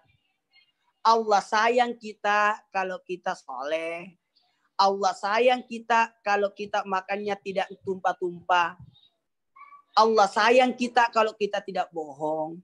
Kasih sayangnya Allah yang diperkenalkan. Jangan kemurkaannya. Masuk neraka. Marah Tuhan. Marah Allah. Jadi di otaknya anak, Allah tukang marah. Harusnya dibalik. Kasih sayangnya Allah yang ditampakkan. Saking sayangnya Allah datangkan mama untukmu, papa untukmu, Allah datangkan ini ada. Jadi kebaikannya Allah. Kemudian anak itu paling suka dengar cerita. Ceritakan kisah-kisah Nabi. Para nabi-nabi Allah menjadi soleh karena diajarkan kisah-kisah. 2/3 isi kandungan Al-Quran adalah kisah. Utamanya perkenalkan laqad kana lakum fi Rasulillahi uswatul hasanah. Rasulullah sallallahu alaihi wasallam. Kemudian perkenalkan ibadah. Sekali lagi, perkenalkan ibadah kepada anak. Bukan memaksa anak untuk beribadah. Salah. Jangan dipaksa anak sholat. Tapi memperkenalkan anak sholat. Kita sholat, anak sholat, terus dia main-main. Itulah memperkenalkan dulu lah. Puasa. Tidak langsung puasa. Tidak. Memperkenalkan anak ibadah puasa. Tapi bukan. Jangan sampai anak itu membenci bulan Ramadan. Aduh, Ramadan lagi. Nggak makan kita. Dia membenci Ramadan. Perkenalkan. Jadi dia senang dengan datangnya waktu sholat. Sholat lagi. Puasa. Haji. Itu luar biasa. Memberikan perkenalan. Kemudian bukan hanya memperkenalkan agama. Kalau tadi kenalkan Allah, kenalkan Nabi, kenalkan agama, kemudian kenalkan ibadah. Yang keempat, kenalkan suasana agama dalam rumah tangga. Ini namanya keteladanan. Ya, suasana agama. Ya, azan, assalamualaikum, cium tangan. Jadi itu. Kemudian tetap orang tua jadi teladan. Terakhir sebelum kita masuk ke segmen tanya jawab, karena bagusnya ini jangan sampai saya ngomong sendiri, tidak ada dialog, kasihan. Ini jamaah ada 2.000, ini kasihan. Kita kasih kesempatan, ada curhatannya, mungkin karena kita enak, karena ada Mas Ipo yang bisa menemani kita. Amin. Jamaah. Jamaah. Alhamdulillah. Jadi terakhir, saya sampaikan hikmah anak soleh itu banyak. Hikmah anak soleh adalah amal kita, tabungan orang tua. Betul tadi? Tabungan buat orang tua. Kalau saya simbolkan, ini rezeki itu, kekayaan itu ada 5, maka bertingkat-tingkat kekayaan itu. Nih ada tingkatannya. Jatuh. Ada tingkatan-tingkatan kekayaan. Nih. Yang pertama, kaya harta. Kaya harta. Apa itu kaya harta? Harta itu kepemilikan. Tapi ketika berpindah yang kedua, kaya rezeki. Rezeki itu pemanfaatan. Tapi ketika naik ke level yang ketiga, apa itu yang ketiga? Namanya karunia. Karunia. Inilah anak. Anak itu berada pada posisi karunia. Allahumma ftahli abwaaba fadlika, karuniamu. Makanya kalau kita keluar masjid, doanya beda dengan masuk masjid. Kalau masuk masjid, Allahumma ftahli abwaaba rahmatika. Bukakan pintu rahmat. Tapi kalau keluar masjid, Allahumma ftahli abwaaba fadlika, karunia. Karunia itu yang menghasilkan. Pertanyaannya, mau dikasih harta, mau dikasih rumah, atau perusahaan? Jawabannya, aku lebih mending perusahaan. Karena bisa menghadirkan rumah, menghadirkan harta. Karena adanya perusahaan. Itulah anak. Itulah anak. Apalagi, kalau bisa yang keempat. Apa yang keempat? Yang keempat itu kaya harta, kaya rezeki, kaya karunia. Inilah salamun hiya atamatul fajar, kedamaian. Damai. Kenapa ada perumahan mahal? Karena keamanannya, kedamaiannya. Ini yang kita harapkan. Makanya di ayat Al-Waqiah 89, siapapun yang mencari rezeki, baca Al-Waqiah. Kalau tidak bisa Al-Waqiah dibaca setelah salat subuh sebanyak-banyaknya, artinya satu surah. Kalau tidak sempat, minimal baca 11 kali di ayat 89. Karena di situ ada 3 kekayaan yang disebut. 89 dibaca 11 kali ketika keluar rumah mencari nafkah. Farauhu wa rayhanu wa jannatun naim. Rezeki, tentram, nikmat. Dan ternyata kekayaan yang paling tinggi adalah nikmat. Kekayaan nikmat. Saya rasa ini dulu yang saya sampaikan. Karena ini sudah 1,5 jam. Dari 9:30 sekarang sudah jam 11. Minta maaf 1,5 jam diambil waktunya. Silakan. Izin Ustadz, kalau tanya jawab sedikit boleh Ustadz ya? Banyak pun aku buka. Banyak. Karena kata Sayyidina Ali, bertanya itu gudangnya ilmu, pintunya ilmu. Masya Allah. Baik. Mbak Ayu, silakan langsung pertanyaannya. Mbak Ayu, Bu Husna, siap-siap. Iya. Assalamualaikum warahmatullahi wabarakatuh, Ustaz. Waalaikumsalam warahmatullahi wabarakatuh. Mbak Ayu di mana? Ayu di Solo, Ustaz. Saya kira di Inggris. Ada lambangnya. Oh iya. Bendera Inggris di belakang. British Propolis, Ustaz. Oh iya, betul. Ya Allah. Di Solo, apa kabarnya Solo? Gimana? Mbak Ayu? Alhamdulillah baik, Ustaz Solo. Salam-salam sama orang Solo. Ada sahabat saya di sana banyak. Oh, Masya Allah. Baik, Ustadz. Insya Allah. Ya. Ini Ayu mau tanya ini, Ustadz. Iya, Mbak Ayu. Ini anak saya kan di pesantren nih ya. Ya. Udah kemarin sempat pulang ke Jember, tapi juga belum bertemu dengan anak, walaupun saya bisa ke sana gitu. Jadi bagaimana nih caranya untuk membangun kedekatan emosional dengan anak yang disekolahkan di pesantren? Sudah hampir 5 bulan belum ketemu. Mbak baca surah, buka Al-Quran, surah At-Taubah. At-Taubah. Ya. Dua ayat terakhir ya. Laqad ja'akum rasulun min anfusikum azizun 'alaihi ma anittum harisun bil mu'minina raufur rahim. Wa in tawallahu faqul hasbiyallahu la ilaha illa huwa alayhi tawakkaltu wa rabbul arsyil azim. Dibaca ya, Bu, Mbak ya? Iya. Ya. Surah At-Taubah 2 ayat terakhir.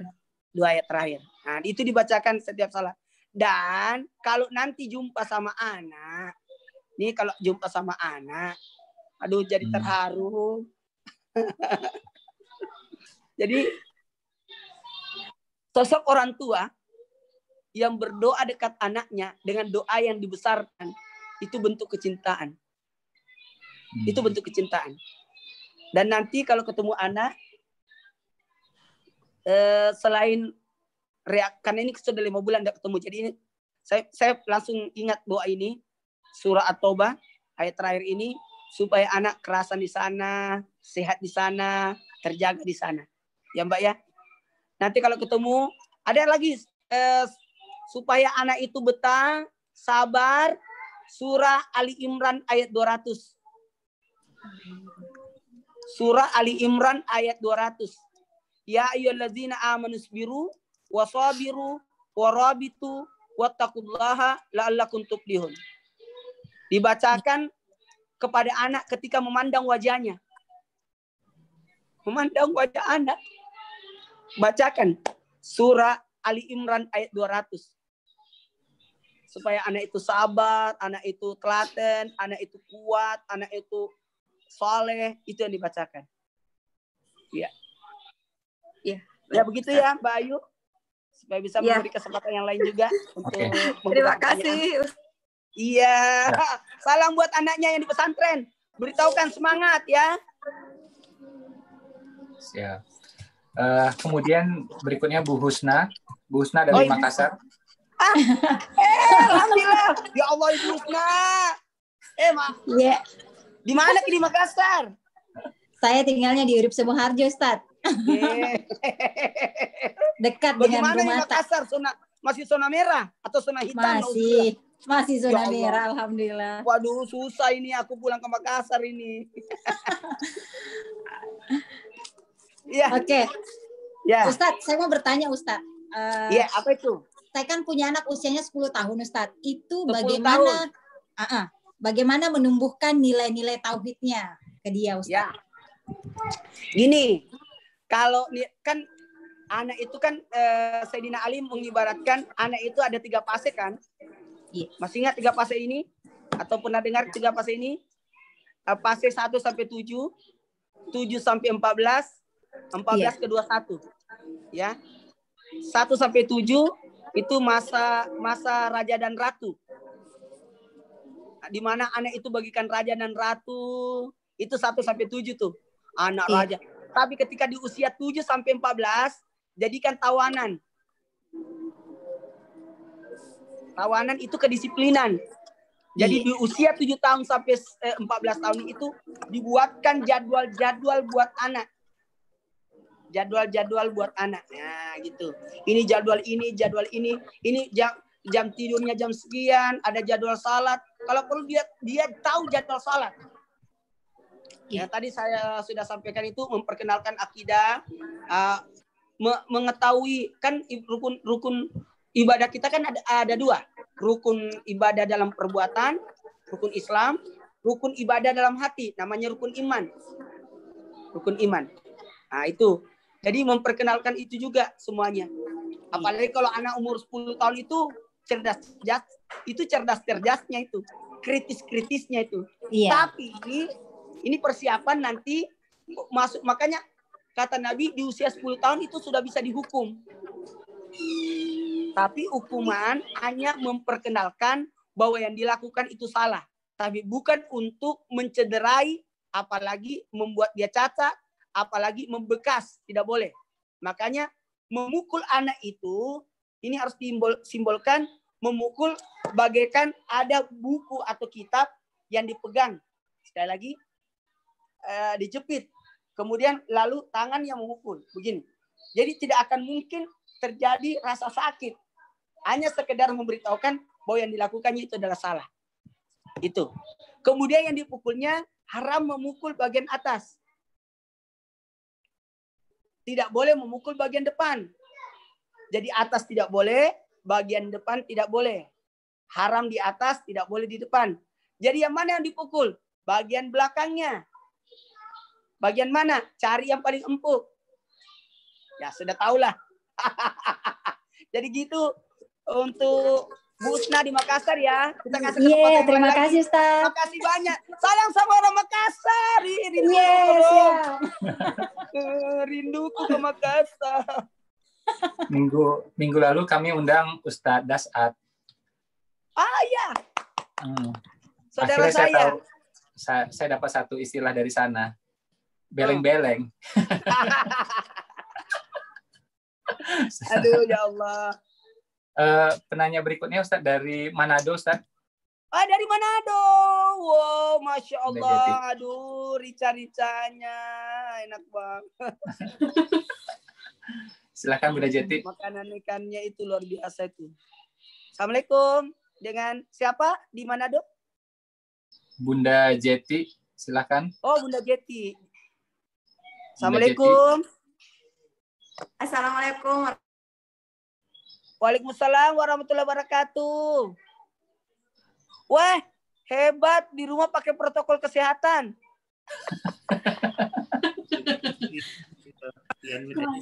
Ini Ustadz mau bertanya, Ustadz. Iya, silakan. Di zaman modern ini, Ustadz, bagaimana tips-tipsnya untuk saya sebagai seorang ibu supaya anak tuh suka belajar tentang agama dan menjadi tidak manja, Ustadz. Oke, siap. Didiklah anakmu sesuai zamannya. Sekali lagi, didiklah anakmu sesuai zamannya. Kita tidak boleh mendidik anak kita sesuai zaman kita, tidak boleh. Perkenalkan anak sesuatu yang menarik di zaman ini, itu dari kita. Bukan dari tetangga, tapi dari kita. Yang ngajarin anak main handphone, ibu atau tetangga atau orang lain. Yang ngajarin main game siapa? Mengajarkan sesuatu yang menyenangkan. Harusnya semua itu dari kita. Sehingga anak berkata, ibuku bukan ketinggalan zaman. Cuma dalam hal ini, mendidik anak bukan mengajar. Orang tua sebenarnya bukan mengajar, tapi mendidik. Kata mendidik itu menuntun, keteladanan, kebaikan, akhlak, itu mendidik di dalamnya. Jadi, menyikapi mendidik anak zaman modern ini, supaya anak senang dengan pelajaran agama, perlihatkan sesuatu yang menyenangkan dalam agama. Bukan sesuatu yang menakutkan. Sesuatu kebaikan. Ajak umroh. Ajak ke masjid. Ikutkan pergi ke acara-acara yang menyenangkan. Jadi jangan sesuatu yang memberatkan. Sesuatu yang menyenangkan. Karena anak itu ya dunianya bermain. Anak itu dunianya yang menyenangkan.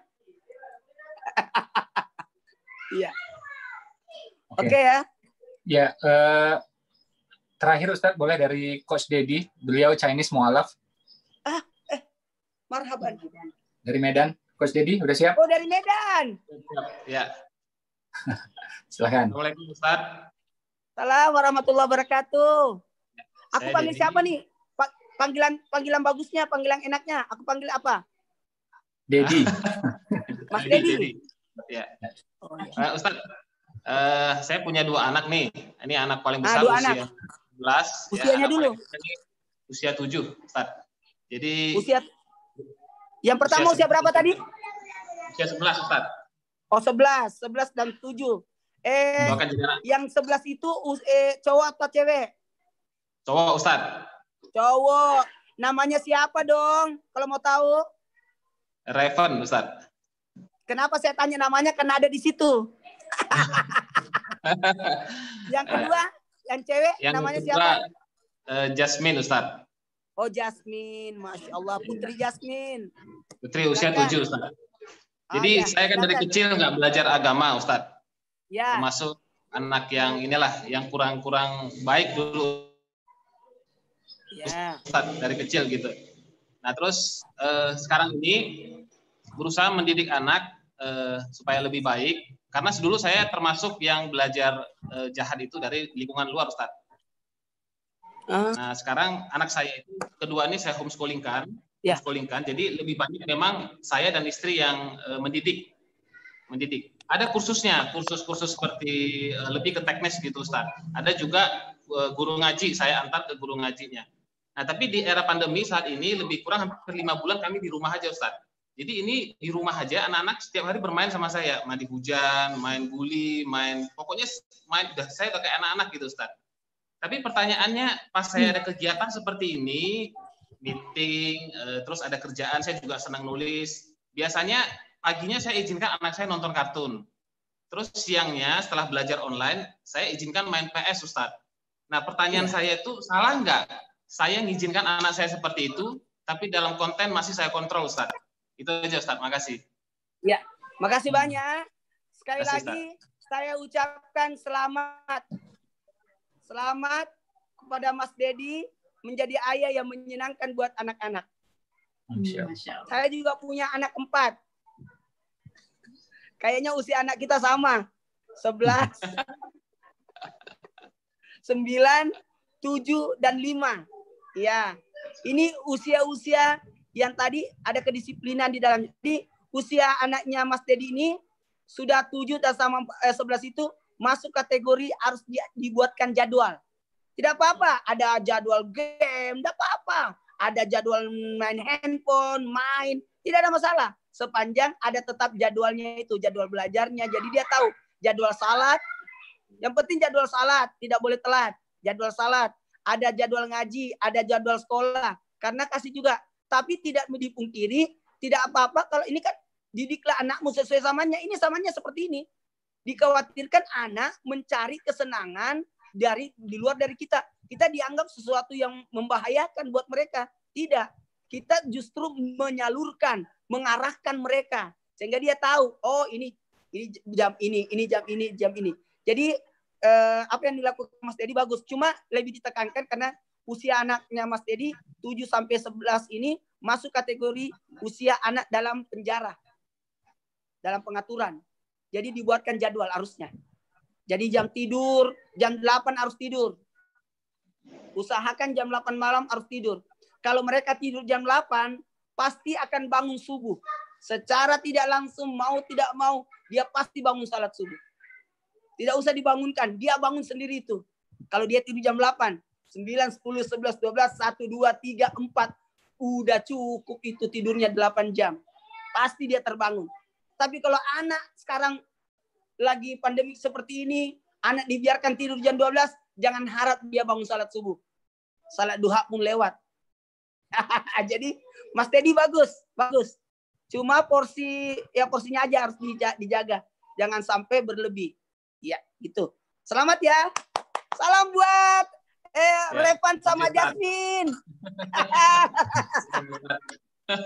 Ya, mudah-mudahan saya ke Medan nanti saya cari ya.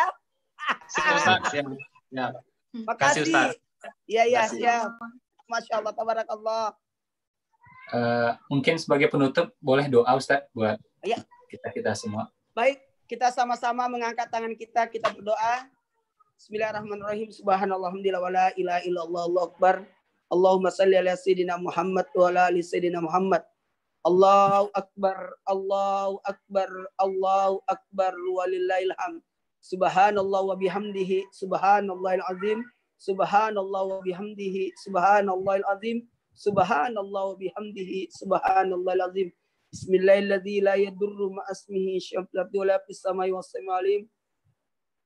Ya mukallibal qulub sabbit qalbi ala dini. Innal ladzi farada 'alaikal Qur'an laraduka ila ma ajrakallahu fi ma'ataita wajrakallahu fi ma abaqaita wajrakallahu laka tahurra.